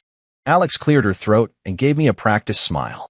I wanted to talk about everything that's happened, she began, her voice soft. Things got messy. I know that, but we can still work things out. I felt my heart harden. Like how you worked out my trust fund? I asked, my tone sharper than I'd intended. Her eyes widened, but she recovered quickly. That was a misunderstanding, she said, glancing at Brennan. We were just trying to consolidate accounts. For us. I let out a bitter laugh. For us. I shook my head. That money was mine. My grandfather left it to me. And you forged my signature to get it. Brennan leaned forward, his eyes cold. You're being dramatic, he said. It's not like we stole from you. Zarya raised an eyebrow. Actually, that's exactly what you did, she said, pulling a file from her bag and laying it on the table. Brennan's face went pale. Alex's smile disappeared. What is this? She demanded, her voice trembling. Zarya's tone was calm, but edged with steel. It's a summary of every suspicious financial transaction tied to your accounts, she said. Withdrawals, shell companies, forged documents, everything. And before you argue, we've already shared it with legal counsel. Alex's jaw dropped. Brennan's hand clenched around his glass. You can't just, he started, but I cut him off. I can't, I said. Because it's mine. My money. My life. And I'm done letting you treat me like an afterthought. Alex's eyes darted between us, her confidence draining by the second. But we're married, she stammered. We were building a life together. Brennan needed help with his business, and I thought, you thought wrong, I snapped. You thought I'd never notice, that I'd keep working and paying the bills while you funneled everything we'd saved into his failing company. Brennan's face flushed red.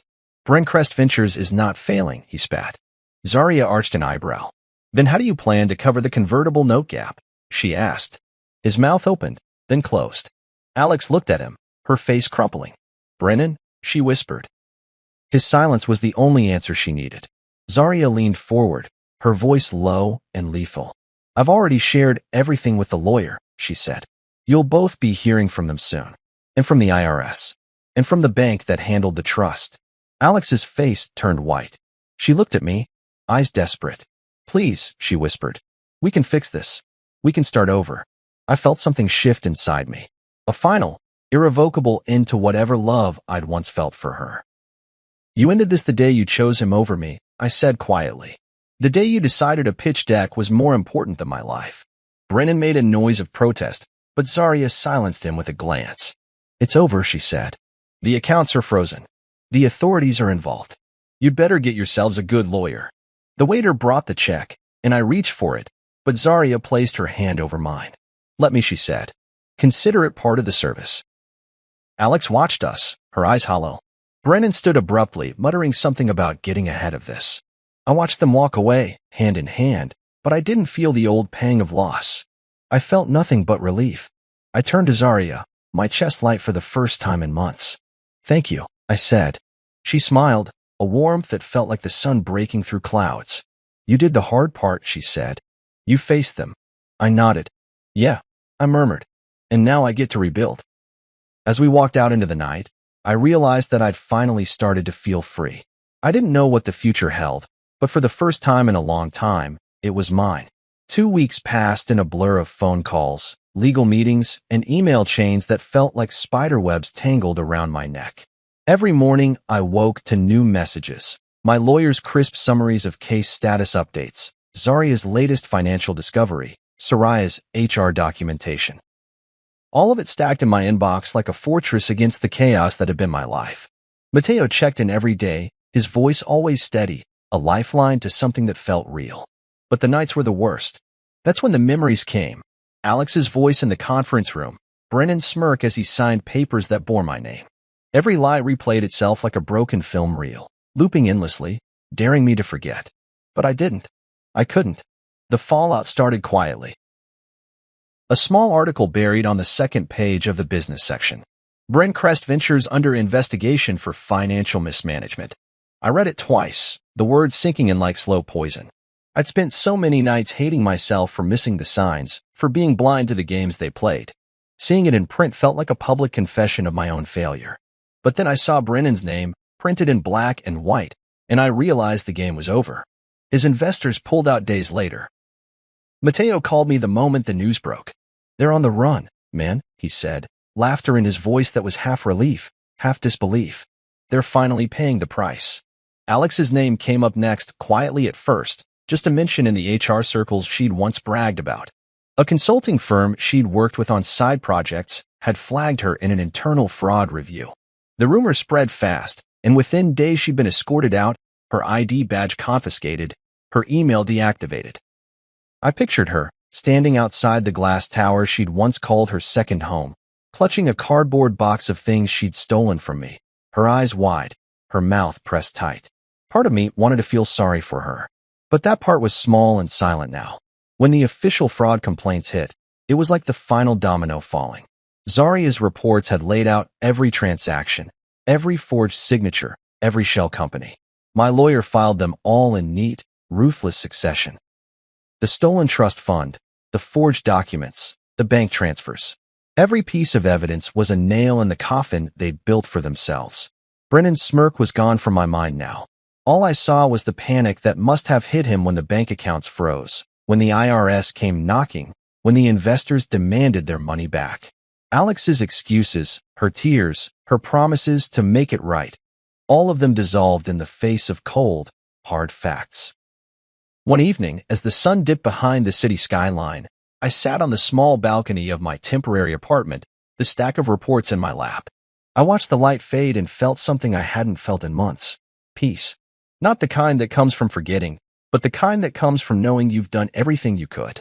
The systems they'd abused, financial, legal, personal, were now the very ones turning against them. I didn't need to scream or fight anymore. I just needed to let the truth do its work. Mateo knocked on the door, 2 quick raps that felt like a friend instead of an intruder. He stepped outside with me, a 6-pack of cheap beer in hand. "You've got that look," he said, handing me a bottle. The look of a man who's finally free. I took it, the cold glass grounding me. "It's not over yet," I said, "but it's starting to feel like it could be." He nodded, eyes fixed on the city lights. "They thought they could bleed you dry and walk away smiling," he said. "But you fought back. You didn't roll over. That's what matters." I took a sip, the bitterness sharp but honest. I think the hardest part was realizing I couldn't trust her. I admitted. I spent so long telling myself she'd come back, that she'd apologize, that somehow it was all a mistake. Mateo's gaze softened. "That's what good people do," he said. "They give second chances. But man, sometimes you've got to protect yourself. You did that. You didn't let her keep you down." I nodded, the words soaking in like rain on dry ground. "I just wanted to be loved," I said quietly. "That's all I ever wanted." Mateo leaned over and clinked his bottle against mine. "And you will be," he said, "the right way, with the right person. You've got to believe that." We sat in silence, the city breathing around us. For the first time, I felt like I could breathe too. The next morning, my lawyer called. "Brencrest Ventures is officially dissolving," he said, his voice triumphant. "Federal auditors are stepping in, and there's talk of criminal charges. It's going to get messy for them." I felt a weight lift off my chest, a quiet exhale of relief. "And Alex?" I asked. He hesitated. "She's under investigation too," he said finally. "Her name is on the documents. They're looking at her involvement." I closed my eyes, a bittersweet ache in my chest. I'd loved her once, fiercely. But the woman who'd lied, who'd stolen, who'd left me on that gurney alone, she was a stranger now. "Let them investigate," I said. She earned it. That night, I slept like a man who didn't have to watch his back in his own home. The dreams were different, no more shadows of betrayal, no more panic-stricken calls to a woman who wouldn't pick up. Just a quiet darkness, peaceful and whole. I woke to the sun streaming through the window, a warm glow on my face. It felt like a new day, a new life. Mateo was already in the kitchen, coffee brewing. "Big day," he said, handing me a mug. "You ready?" I nodded. "Yeah," I said. "I am." Because for the first time in months, I wasn't running from the pain anymore. I'd faced it. I'd fought it. And now, I was free. Free from lies. Free from the guilt that had chained me to people who didn't deserve me. Free to start over on my own terms. and that freedom tasted better than any victory I'd ever imagined. I didn't expect the call from Alex's father. The number popped up on my screen, unfamiliar but unmistakable in its placement in my contacts. My heart skipped a beat, the memories flooding back, family dinners, birthdays, the kind of quiet respect I'd always felt for the man who'd once been my father-in-law. I hesitated for a moment, thumb hovering over the answer button, before finally pressing it. "Hello," I said, my voice cautious but calm. "It's me," he said, his voice low and rough, a tone I'd never heard from him before. "I don't know what happened," he began, and I could hear the disbelief in his words, the way they trembled. "She used to be so kind." I closed my eyes and took a breath. Kind. Once maybe. Before the lies. Before the money. Before Brennan and his promises of some tech empire that never materialized. I could hear the pain in his voice. A father who'd just discovered his daughter was a stranger. "She changed," I said quietly. "Somewhere along the way, she changed." He let out a sigh that sounded like the weight of the world had settled on his chest. "I raised her to be honest," he said. "To stand by the people she loved. I don't know where that went." His voice cracked. "I'm so sorry." The words surprised me. An apology from a man who'd done nothing wrong, who'd been blindsided like I had. "You don't owe me an apology," I said gently. "She made her choices." There was silence on the line, the kind that stretches like a rubber band about to snap. Then he spoke again, voice steadier now. "She's been cut off," he said. "No more support. No more family funds. If she wants to fix this, she's on her own." The finality in his voice was like a door slamming shut. I nodded, even though he couldn't see it. "That's fair," I said. "She's had enough lifelines."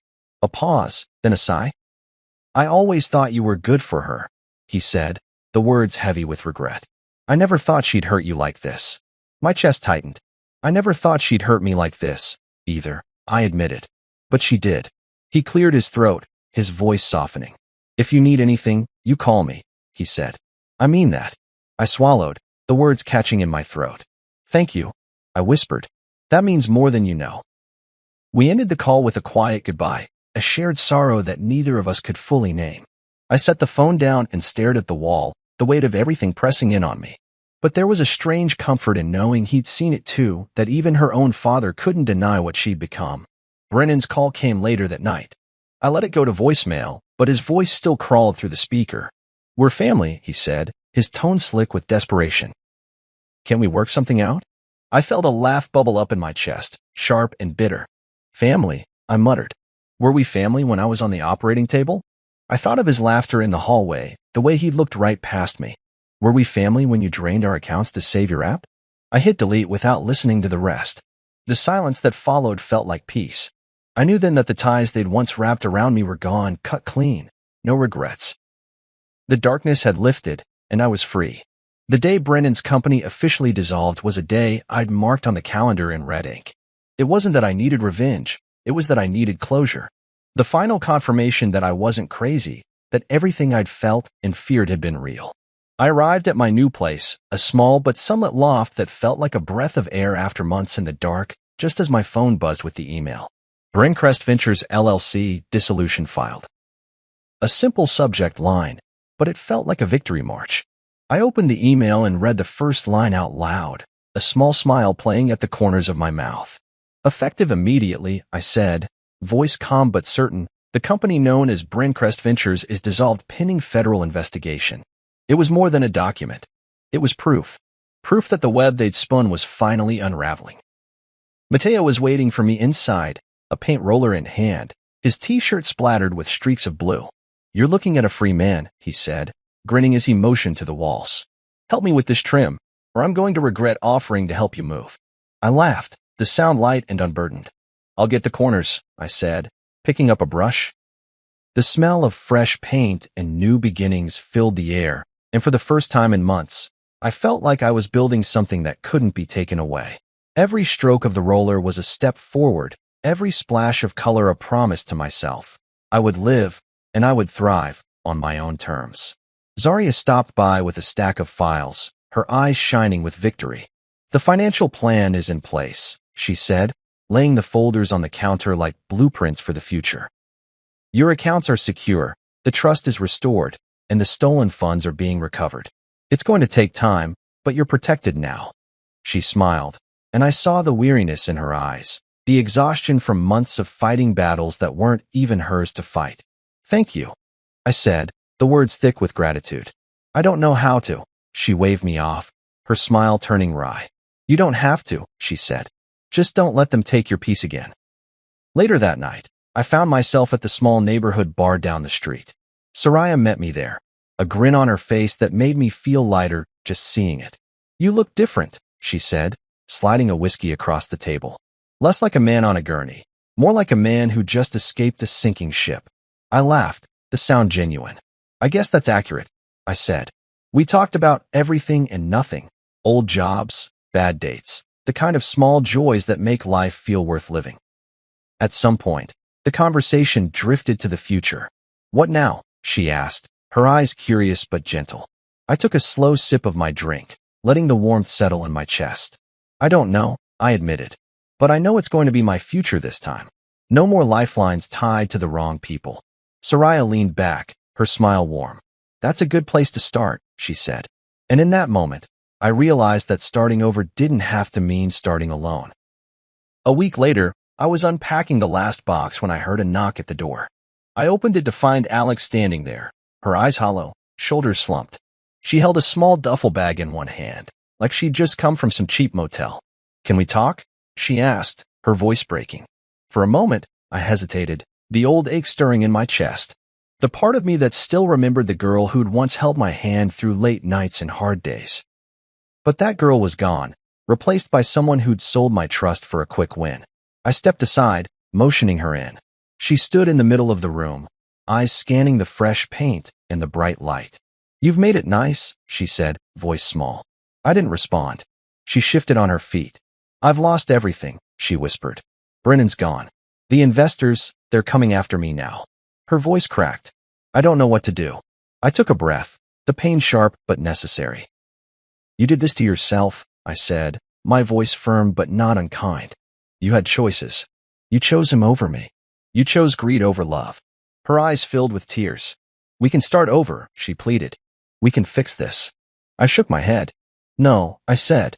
You already ended it the day you chose your brother over my life. I met her gaze, steady and unwavering. I'm not angry anymore, but I'm not yours to save anymore, either.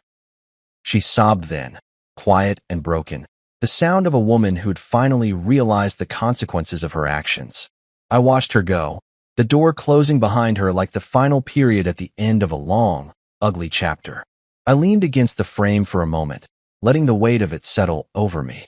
And then I turned back to my new life, the smell of fresh paint still lingering. Mateo was right. I was a free man. Free from the lies, the silence, the shadows of betrayal. Free to build something real with people who'd proven themselves by standing beside me, not by taking from me. I poured myself a drink and stepped out onto the balcony, the city alive beneath me. The hum of cars and laughter carried on the breeze, and I felt a smile tug at the corner of my mouth. The future wasn't written yet, but it was mine to shape. I closed my eyes, breathing in the night air, and felt a sense of peace I hadn't known in years. Not loud, not flashy, just real. And for the first time in a long time, I knew I was exactly where I was meant to be. The day it all started to fall apart, I should have known something was wrong. In hindsight, the signs were there. Small things that didn't add up, a shift in the way Claire looked at me, the quiet hesitation in her voice when she spoke. But I ignored it. After all, we had been married for 8 years. 8 years of trust, partnership, and what I thought was love. Claire had always been the kind of woman who turned heads when she walked into a room. Elegant, confident, and magnetic. She carried an aura that drew people in. I loved her for it, admired the way she could command attention without effort. But lately, that confidence had taken on a new edge. It wasn't just the way she carried herself. It was the way she seemed to drift further away from me with every passing day. It started with the late nights. I've got to stay at the office, Claire said one evening, brushing a strand of hair behind her ear as she grabbed her coat. Another late night? I asked, setting my coffee down. She hesitated for a fraction of a second before forcing a smile. You know how it is. Deadlines. I nodded, trying not to let the flicker of doubt in my chest show. Claire worked in marketing, and late nights weren't uncommon. But the way she avoided my eyes when she said it, it felt off. Still, I didn't press her. Then there were the phone calls. Quiet conversations in another room, her voice hushed but animated. If I walked in, she would quickly end the call, claiming it was just a colleague or her best friend, Emily. I told myself I was imagining things, that I was overthinking. But the nagging feeling in the back of my mind wouldn't go away. The turning point came on a Friday evening. I had been looking forward to spending time with Claire, maybe a quiet dinner, just the two of us. But when I got home, the house was empty. No note, no message, just silence. Hours later, she walked through the door, her makeup slightly smudged, her hair tousled. "Where were you?" I asked, keeping my voice calm. She froze for a moment, then laughed nervously. "Emily and I grabbed drinks after work. I didn't think it was a big deal." "You didn't think to text me?" Her smile faltered, and for the first time, I saw a flicker of guilt in her eyes. "I'm sorry," she said softly. "I'll let you know next time." But the final blow came when I found the receipt. It was tucked into her purse, partially hidden beneath a stack of papers. An expensive dinner for two at a high-end restaurant, the kind of place Claire and I used to go when we were celebrating something special. Except, I hadn't been there. I sat in my office that night, the receipt on the desk in front of me. My mind raced with possibilities, each one worse than the last.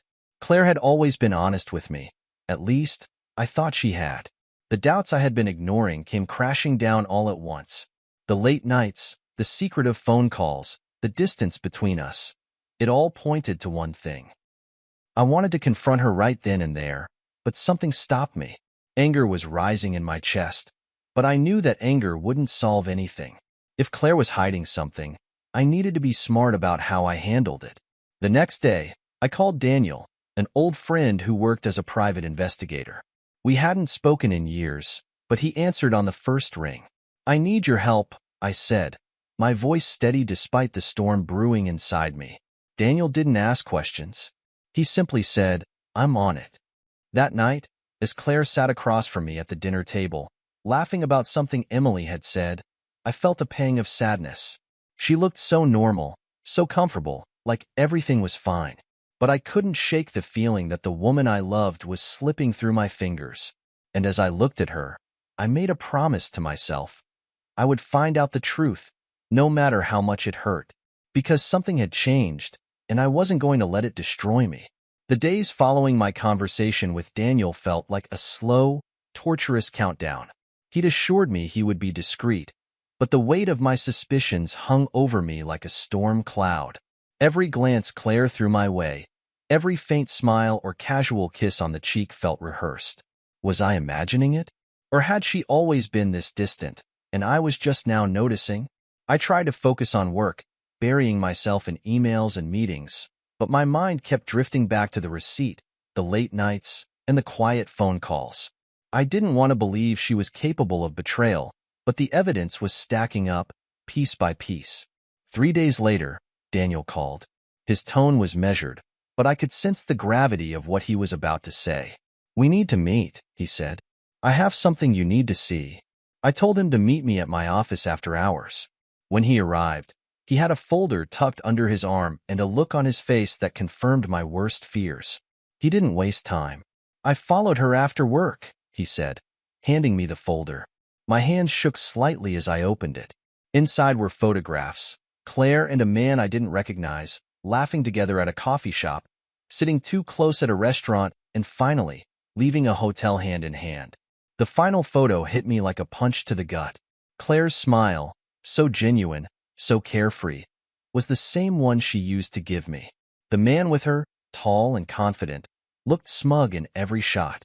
"That's Victor," Daniel said, breaking the silence. "Her co-worker." Victor. I rolled the name around in my head, trying to attach it to what I now knew. He wasn't just a coworker.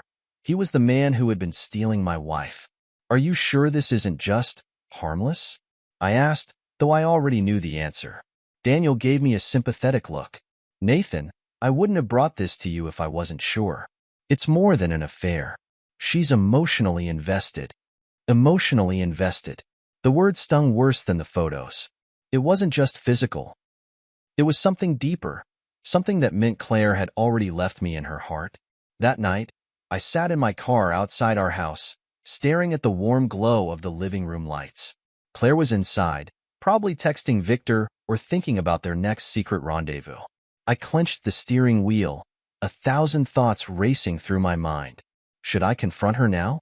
Should I wait? Should I even bother? I finally stepped out of the car, walking into the house with a forced calmness. Claire was on the couch, scrolling through her phone. She looked up and smiled, that same smile from the photos. "You're late," she said, setting her phone down. "Long day?" "Yeah," I replied, shrugging off my coat. "You could say that." The next few days were excruciating. I watched her closely, noticing every time she glanced at her phone with a sly smile, every time she left the room to take a call. I didn't need Daniel's photos to confirm what I already knew, but having the proof made it feel real in a way I couldn't ignore. One evening, as we sat across from each other at dinner, I finally asked, "How's work?" She froze for a fraction of a second before recovering. "Busy, as usual." "Why?" "Just curious," I said, keeping my tone casual. "You seem distracted lately." She forced a laugh. "You know how it is. Deadlines, meetings, the usual grind." I nodded, taking a sip of my wine. "Must be tough, working with someone like Victor." Her fork paused midair, her eyes widening for just a moment before she quickly masked her reaction. "Victor? He's fine. Why do you ask?" "Just heard the name before," I said, setting my glass down. The tension in the air was palpable. She quickly changed the subject, but her unease was clear. That night, as I lay in bed staring at the ceiling, I realized something. This wasn't just about the affair anymore. It was about the way she had lied to my face, the way she had taken what we built and thrown it away for a man like Victor. And as much as it hurt, I knew I couldn't let her get away with it. I wasn't going to confront her, not yet. I needed her to feel the weight of her choices, to see just how far she had fallen. Because this wasn't just her betrayal, this was her reckoning. When Victor walked into my home, it felt like time stopped. I had been expecting Claire's betrayal to manifest in some subtle way, a quiet admission, a tear-filled confession. But instead, it arrived in the form of a smug, overdressed man sitting at my dining table, holding a glass of my finest whiskey like he owned the place. His presence was deliberate, calculated, and dripping with arrogance. And Claire? She sat next to him, avoiding my gaze, her silence louder than any apology or excuse she could have given. It had started as an ordinary evening. I came home after work, the familiar exhaustion weighing me down. I expected Claire to greet me with her usual half-hearted smile, or perhaps her predictable excuse for skipping dinner. Instead, I walked into the dining room to find Victor comfortably seated at the head of my table. He looked up, flashing a smile that didn't reach his eyes. "Nathan," he said smoothly, raising the glass of whiskey in his hand. "You're home." The audacity of it all, the way he addressed me as though we were old friends, the casual tone, the fact that he was drinking my whiskey in my house, was almost laughable. I glanced at Claire, who sat stiffly beside him, her hands folded neatly in her lap. She looked like a scolded child, unable to meet my eyes. "What's this?" I asked, my voice calm, though my heart was pounding. Victor leaned back in the chair, swirling the amber liquid in his glass. "I thought it was time we had a little chat man to man." I set my briefcase down and walked to the sideboard, pouring myself a glass of water to buy a moment to collect my thoughts. My hands were steady, but the tension in my jaw betrayed the storm brewing inside me. "A chat," I repeated, turning to face him. "Interesting. And what exactly do we need to talk about?" Victor smirked, setting his glass down with a deliberate clink. "Claire and I," he said, his tone casual. "She's with me now." For a moment, I didn't respond. The words hung in the air like a slap, and I let them sit there, refusing to give him the satisfaction of a reaction. Finally, I took a step closer, crossing my arms. "You're with my wife," I said, as if clarifying a simple fact. "That's right," he said, his smirk widening. "She's chosen to be with someone who can give her the life she deserves. Someone who understands her needs." I glanced at Claire, who was still staring at the table. Claire, I said evenly, is that true? Her lips parted, but no sound came out. She looked at Victor, then at me, her eyes filled with guilt and something else. Fear, maybe? Finally, she nodded. I see, I said, taking a deep breath. Victor seemed to mistake my calmness for weakness, leaning forward with a condescending grin. Listen, Nathan, he said, his tone dripping with mock sympathy. You're a decent guy, but Claire deserves more. She deserves someone who can give her excitement, passion. You know, the things you've been lacking. I stared at him for a long moment, then slowly walked over to his side of the table. Without breaking eye contact, I reached for the glass of whiskey he had been nursing. You like this whiskey? I asked, swirling the glass in my hand. Victor chuckled, clearly pleased with himself. It's excellent. Expensive, too. Didn't expect you to have something this good lying around. I nodded, setting the glass down on the table with a deliberate motion. I'm glad you enjoyed it. And then, leaning closer, I added quietly, because it's the last drink you'll ever have in my house, or anywhere else. The room went silent. Victor's smirk faltered, replaced by confusion and a flicker of unease. Claire finally looked up, her eyes darting between us. What are you talking about? Victor asked, his voice losing some of its bravado. I straightened, my expression calm but cold. You came into my house, drank my whiskey, and insulted me to my face. That's bold, Victor. But boldness has consequences. I turned to Claire, my voice soft but firm. And you? You let this happen.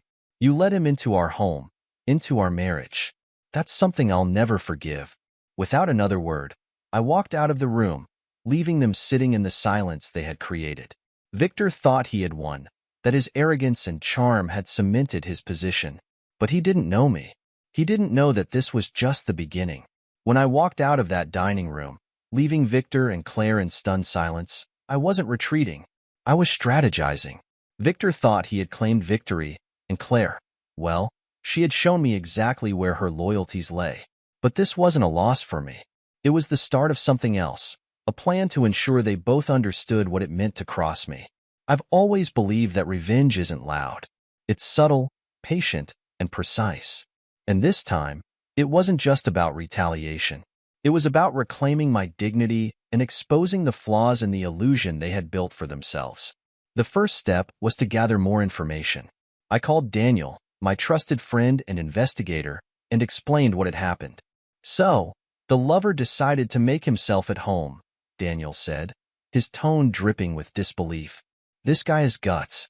Stupidity, too, but definitely guts. I want to know everything about him, I said, my voice steady. Who he is, what he does, and, more importantly, where his weaknesses lie. Daniel didn't need further explanation. Consider it done. Over the next week, I pretended nothing had changed. I still went to work, still came home to the house Claire and I shared, and still exchanged the same polite but distant words with her. She seemed nervous, unsure of how to act around me. Are you okay? She asked one evening as we sat on opposite ends of the couch. I'm fine, I replied without looking up from the book in my hand. She hesitated, clearly expecting more.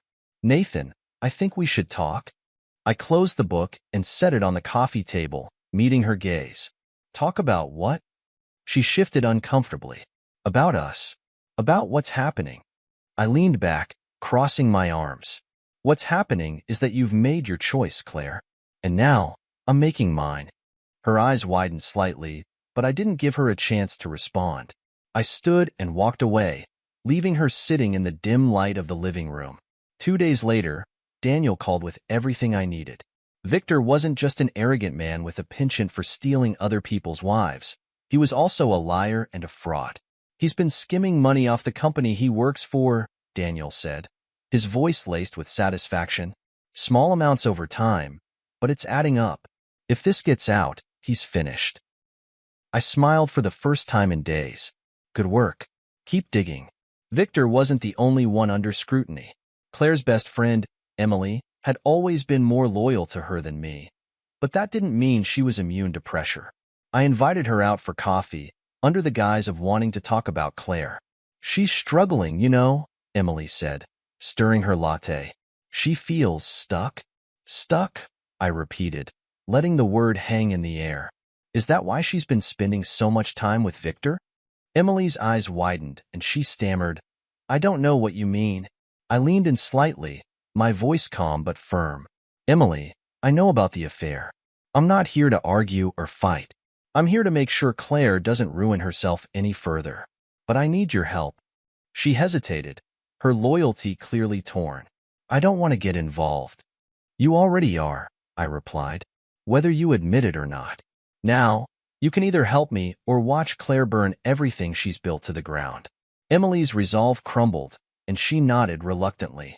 What do you need me to do?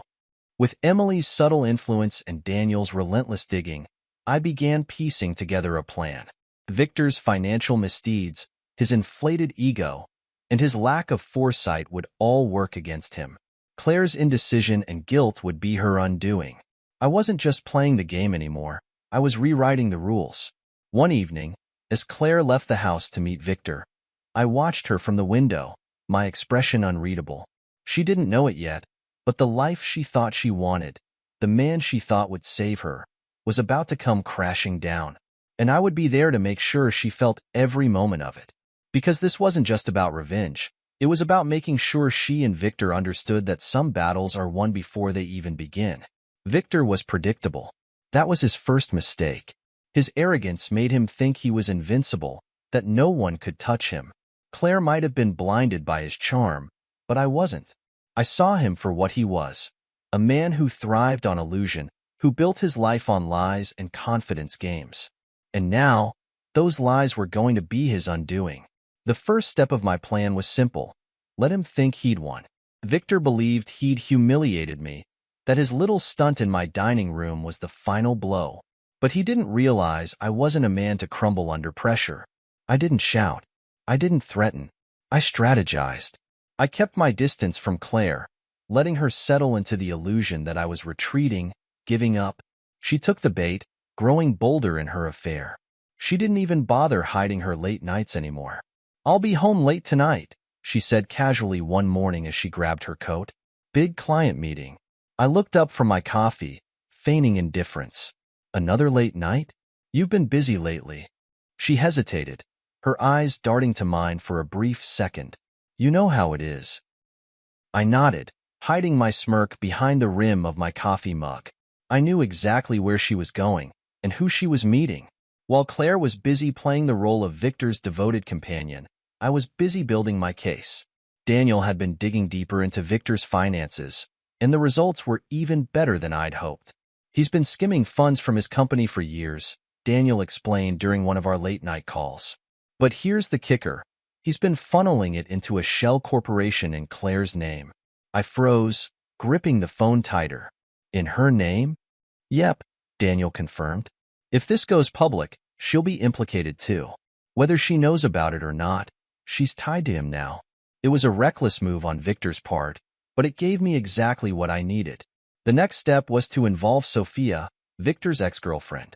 She was more than willing to help once Daniel explained the situation.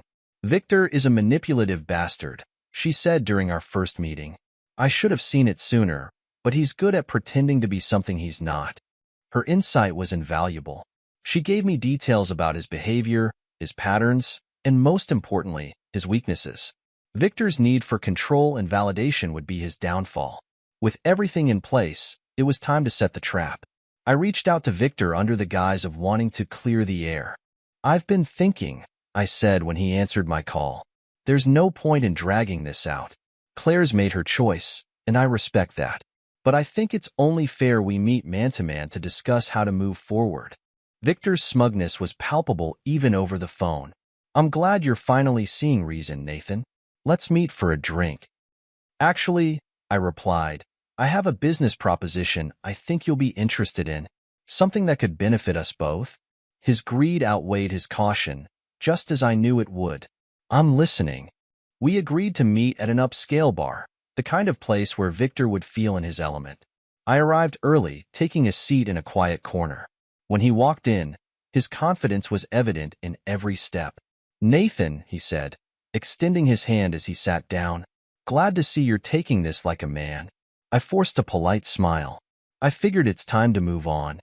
Over the course of the conversation, I laid out a fake investment opportunity, carefully crafted with Daniel's help. It was too good to pass up. High returns, low risk, and an exclusive window to invest. Victor bid immediately, asking questions and nodding along as I spoke. "Send me the details," he said, his eyes gleaming with greed. "Oh, I will," I replied, my tone steady. "But before we finalize anything, there's something I want to clarify." I slid a folder across the table, watching his expression shift from confidence to confusion as he opened it. Inside were copies of his financial records, evidence of his fraud, and photos tying him to Claire. "What the hell is this?" he demanded, his voice rising. I leaned forward, my voice low but firm. "This is your reality, Victor. You thought you could humiliate me, steal my wife, and walk away unscathed. But now, you're going to see what happens when you mess with someone who knows how to play the long game." Victor's face turned pale, his bravado evaporating. For the first time, he looked afraid. The trap was set, and the game was just beginning. The night I handed Victor the folder filled with the evidence of his fraudulent empire, Claire had no idea her perfect world was beginning to collapse. I could see it in her face when I returned home. She was still in her fantasy, believing she had outmaneuvered me, that her new life with Victor was secure. She was wrong. The first cracks appeared 2 days later. Claire was in the kitchen, scrolling through her phone with that distracted look she always had when she thought I wasn't paying attention. But then I noticed her face pale, her hand tightening around the edge of the counter. "What's wrong?" I asked casually, pouring myself a glass of water. "Nothing," she said quickly, locking her phone and forcing a smile. "Just work emails." I didn't press her. I already knew what she'd seen. The news about Victor's company was starting to spread, quietly, at first, whispers in certain circles about shady financial dealings and potential fraud. It wouldn't be long before the whispers turned into a roar. By the end of the week, Claire's composure was beginning to crack. She spent hours on her phone, pacing the house, making frantic calls she tried to disguise as work-related. I didn't need to hear her words to know who she was calling, Victor. One evening, I overheard part of their conversation as I walked past her office. "This can't be true, Victor," she hissed, her voice trembling. "Tell me this isn't true." I paused outside the door, listening. I didn't know it would blow up like this. Victor snapped, his tone defensive. "Just keep calm. I'm handling it." Claire's voice dropped, but I could still hear the panic. How am I supposed to stay calm when my name is attached to this? I smiled to myself, walking away. She was starting to understand the gravity of her choices, but she still didn't see the full picture. The final blow came 2 days later. Claire received a letter from her bank, an official notice regarding suspicious activity linked to an account under her name. She opened it at the dining table while I ate breakfast, her hands shaking as she read the contents. What is this?" she whispered, her voice barely audible. I set my coffee down, feigning ignorance. "Something wrong?" She looked up at me, her eyes filled with fear. "It's about my account. They're saying it's connected to fraud." I raised an eyebrow. "Fraud? That's serious." Her breathing quickened, and she clutched the letter like it was a lifeline. "Nathan, I swear I didn't know. I don't even know how this happened." I leaned back in my chair, studying her. "Maybe you should ask Victor. He seems to know a lot about shady dealings." Her face crumpled, and she shook her head. "You don't understand. He promised me." "Promised you what?" I interrupted, my voice sharp. "That he'd take care of you? That he'd give you a better life? And now look where it's gotten you." She stared at me, her tears streaming freely now. "Nathan, I didn't know. I didn't mean for this to happen." I stood, picking up my plate and walking to the sink. "Claire, you made your choices, and now you're facing the consequences. It's as simple as that." Over the next few days, Claire became a shadow of herself. She spent most of her time locked in her office, frantically trying to untangle herself from Victor's web. But it was too late. The damage had been done. One evening, she came to me, her eyes red and swollen. "Nathan," she said quietly, I think I made a mistake. I looked up from the book I was reading, my expression blank. You think? She nodded, tears brimming in her eyes. I thought he was something he wasn't. I thought he could give me what I was missing. But now, I don't know what I was thinking. I closed the book, leaning forward slightly. Claire, you weren't thinking. You were chasing something that doesn't exist. And in the process, you destroyed everything we had. Her sobs filled the room, but I felt no sympathy. This was her realization, her reckoning. As I watched her break down, I knew one thing for certain. Victor might have been the catalyst, but Claire's choices had led her here. And while I wasn't finished with Victor yet, Claire was starting to understand the cost of her betrayal. But understanding didn't mean forgiveness. Not yet. Not ever. By the time the trap was fully set, I could see the desperation in both Claire and Victor. She tried to maintain a facade of normalcy, going about her daily routine like nothing had changed, but her eyes betrayed her. Every glance at her phone, every sharp intake of breath when she thought no one was looking, it was clear she was unraveling.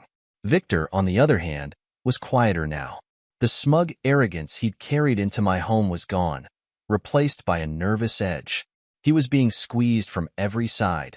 Financial scrutiny, legal threats, and the slow unraveling of his carefully constructed image. It was time to bring everything to a head.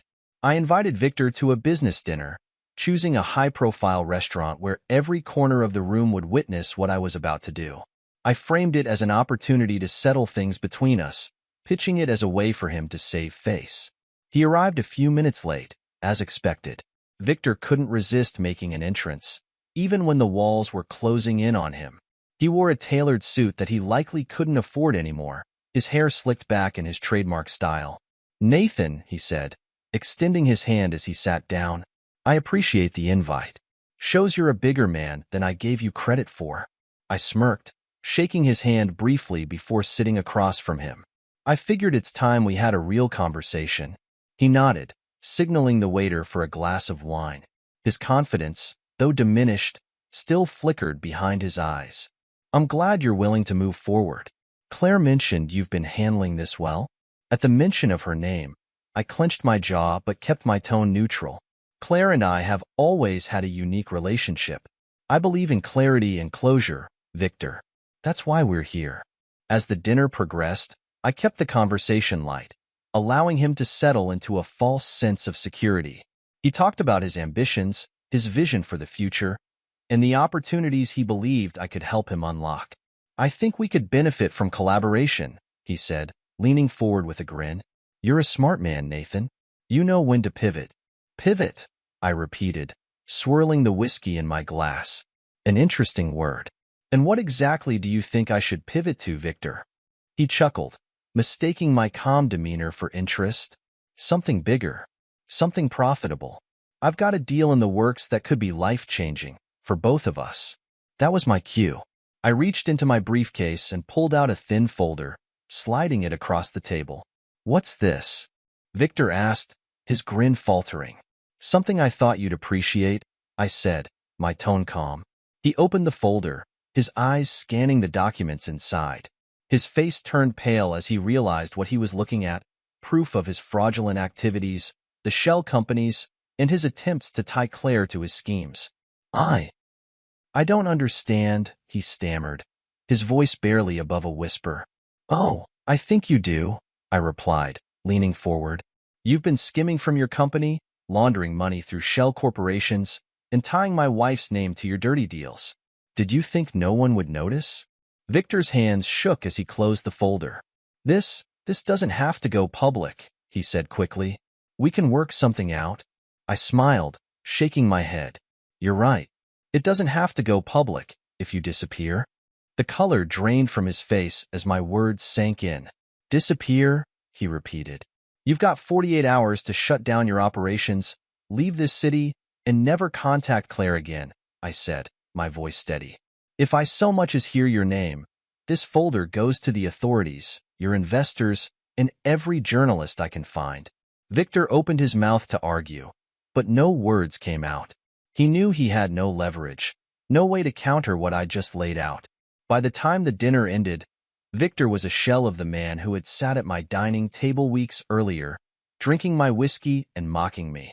He left the restaurant in silence, his steps hurried, his shoulders hunched. I stayed behind, savoring the satisfaction of watching his downfall. When I returned home that night, Claire was waiting for me. Her eyes were red, her face pale. "What happened?" she asked, her voice trembling. "Closure," I said simply, walking past her. She didn't press further, and I didn't offer any more details. She didn't need to know the specifics of Victor's downfall. All she needed to know was that the man she had betrayed me for was gone. And this time, I wasn't going to give her a chance to pick up the pieces. By the time Victor disappeared, the ripple effects of his downfall were already spreading. His fraudulent schemes were starting to unravel in public view. Investigations had been launched, his former associates were scrambling to distance themselves, and his name was now synonymous with deceit. Claire, however, was left in the wake of the disaster, clinging to the remnants of her decisions. The man she had sacrificed everything for was gone, and she was starting to realize just how much she had lost in the process. It started with the phone calls. I would find Claire pacing the kitchen or sitting on the edge of the couch, her phone pressed to her ear. Her conversations were quiet but tense, filled with half apologies and desperate reassurances. "I didn't know," I overheard her say one night, her voice trembling. "I wasn't involved in any of that." I leaned against the doorway, watching her as she spoke. She hadn't noticed me yet, too consumed by her own panic. "I understand," she said after a long pause, her shoulders sagging. "I'll do whatever I need to clear this up." When she finally hung up, she turned to see me standing there. Her eyes widened, and for a moment, she looked like she might cry. "What was that about?" I asked, keeping my tone neutral. She hesitated, her hands twisting nervously. It's nothing. Just work stuff." I raised an eyebrow but didn't press her. I didn't need to. The weight of her guilt was written all over her face. The next day, a letter arrived from the bank, a follow-up to the notice she'd received earlier. Claire opened it at the kitchen table, her hands trembling as she read the contents. "They're freezing my account," she said softly, her voice barely audible. I set my coffee down, watching her. "Why?" "They think it's connected to Victor's fraud," she whispered, tears pooling in her eyes. "They're investigating everything." I leaned back in my chair, studying her. "Maybe you should have thought about that before tying yourself to him." Her head snapped up, her expression a mix of anger and despair. "I didn't know, Nathan. I didn't know he was doing any of this." "But you knew he wasn't me," I replied, my voice calm but cold. "And you chose him anyway." Her tears spilled over, and she buried her face in her hands. I didn't move to comfort her. She didn't deserve it.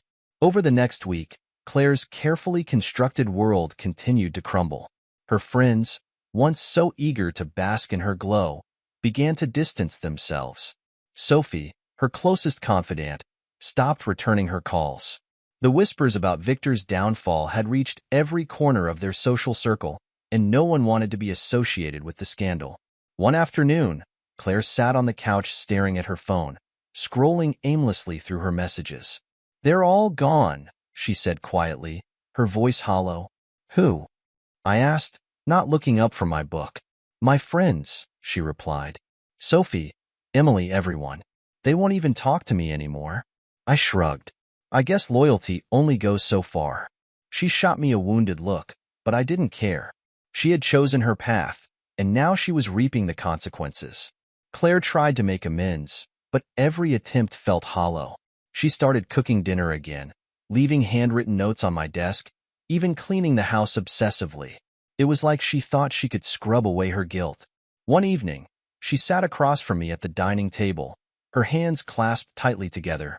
"Nathan," she began, her voice trembling, "I know I don't deserve it, but can you ever forgive me?" I stared at her, letting the silence stretch between us. Finally, I spoke. "Forgiveness isn't the issue, Claire.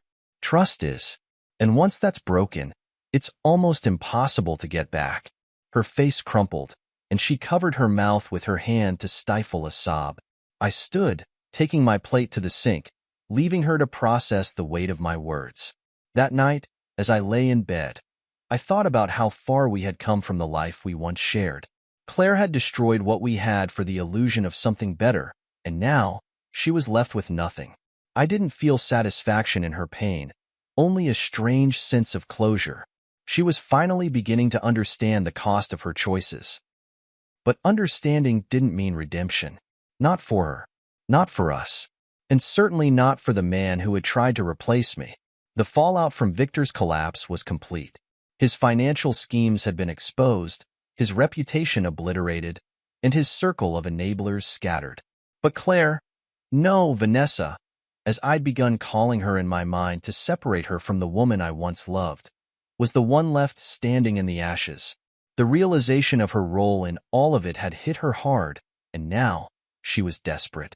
Desperate to fix things, desperate to escape the consequences, and, most importantly, desperate for me to forgive her. But desperation didn't look good on Vanessa. It only highlighted the cracks in the person she had become. She started waking up earlier than usual, lingering in the kitchen as I prepared my coffee, trying to strike up small talk. "How'd you sleep?" she asked one morning, her voice overly cheerful. "Fine," I replied curtly, not bothering to look at her. She hesitated, fidgeting with the edge of her mug. "I was thinking we could talk, about everything." I finally glanced at her, my expression unreadable. "What is there to talk about, Vanessa?" Her face fell, and she took a deep breath.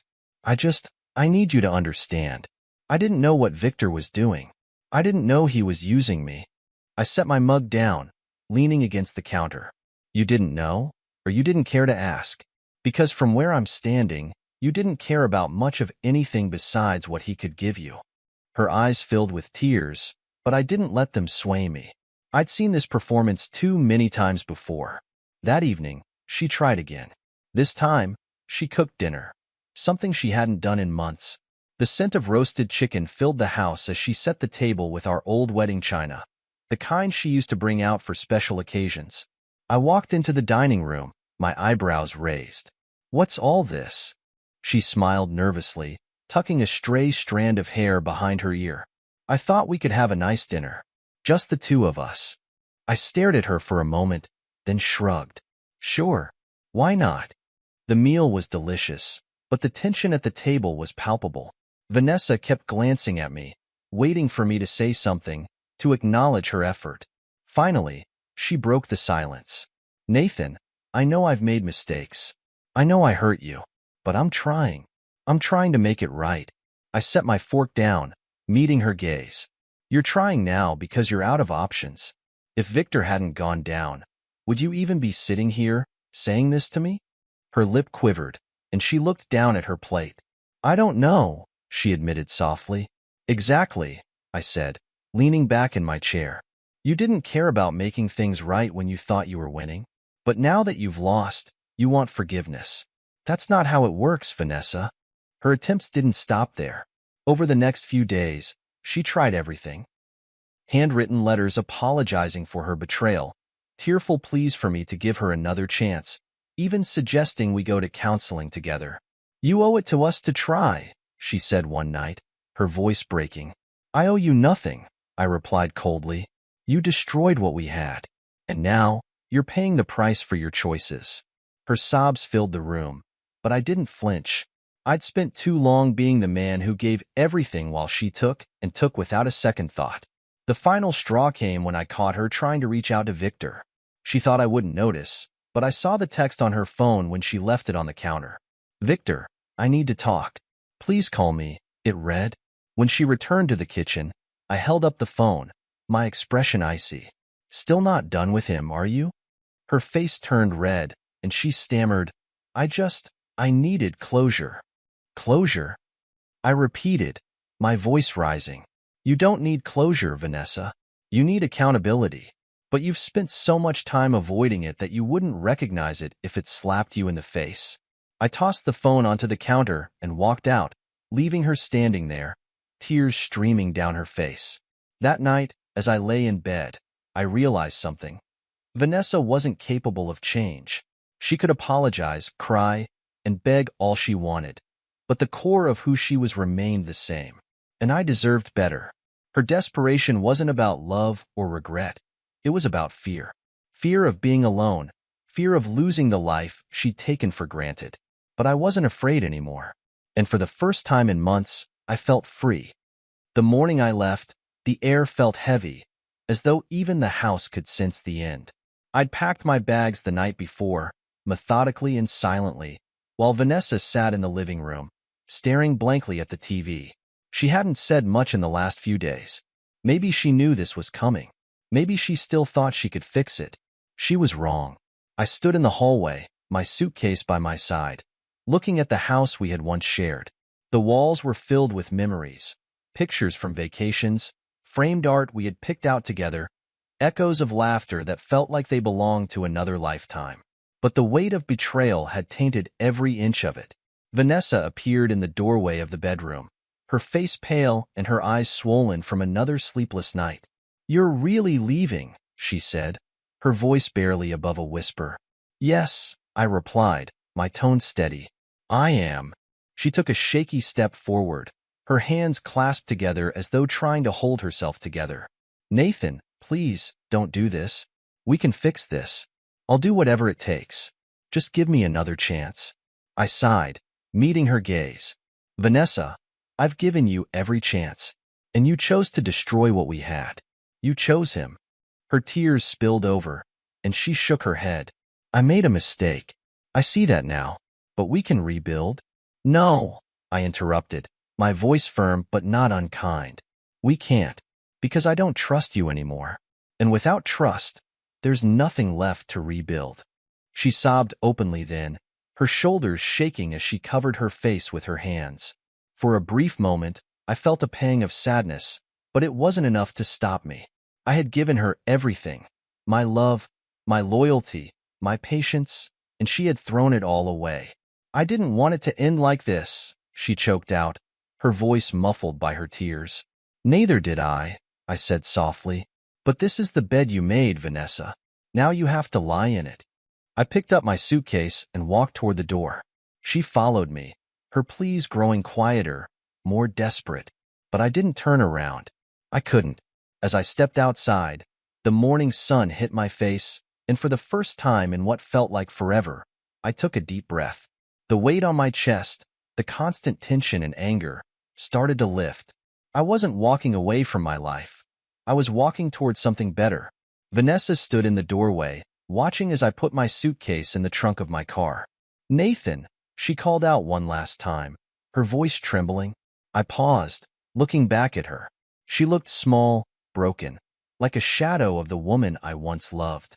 "Goodbye, Vanessa," I said simply, and got into the car.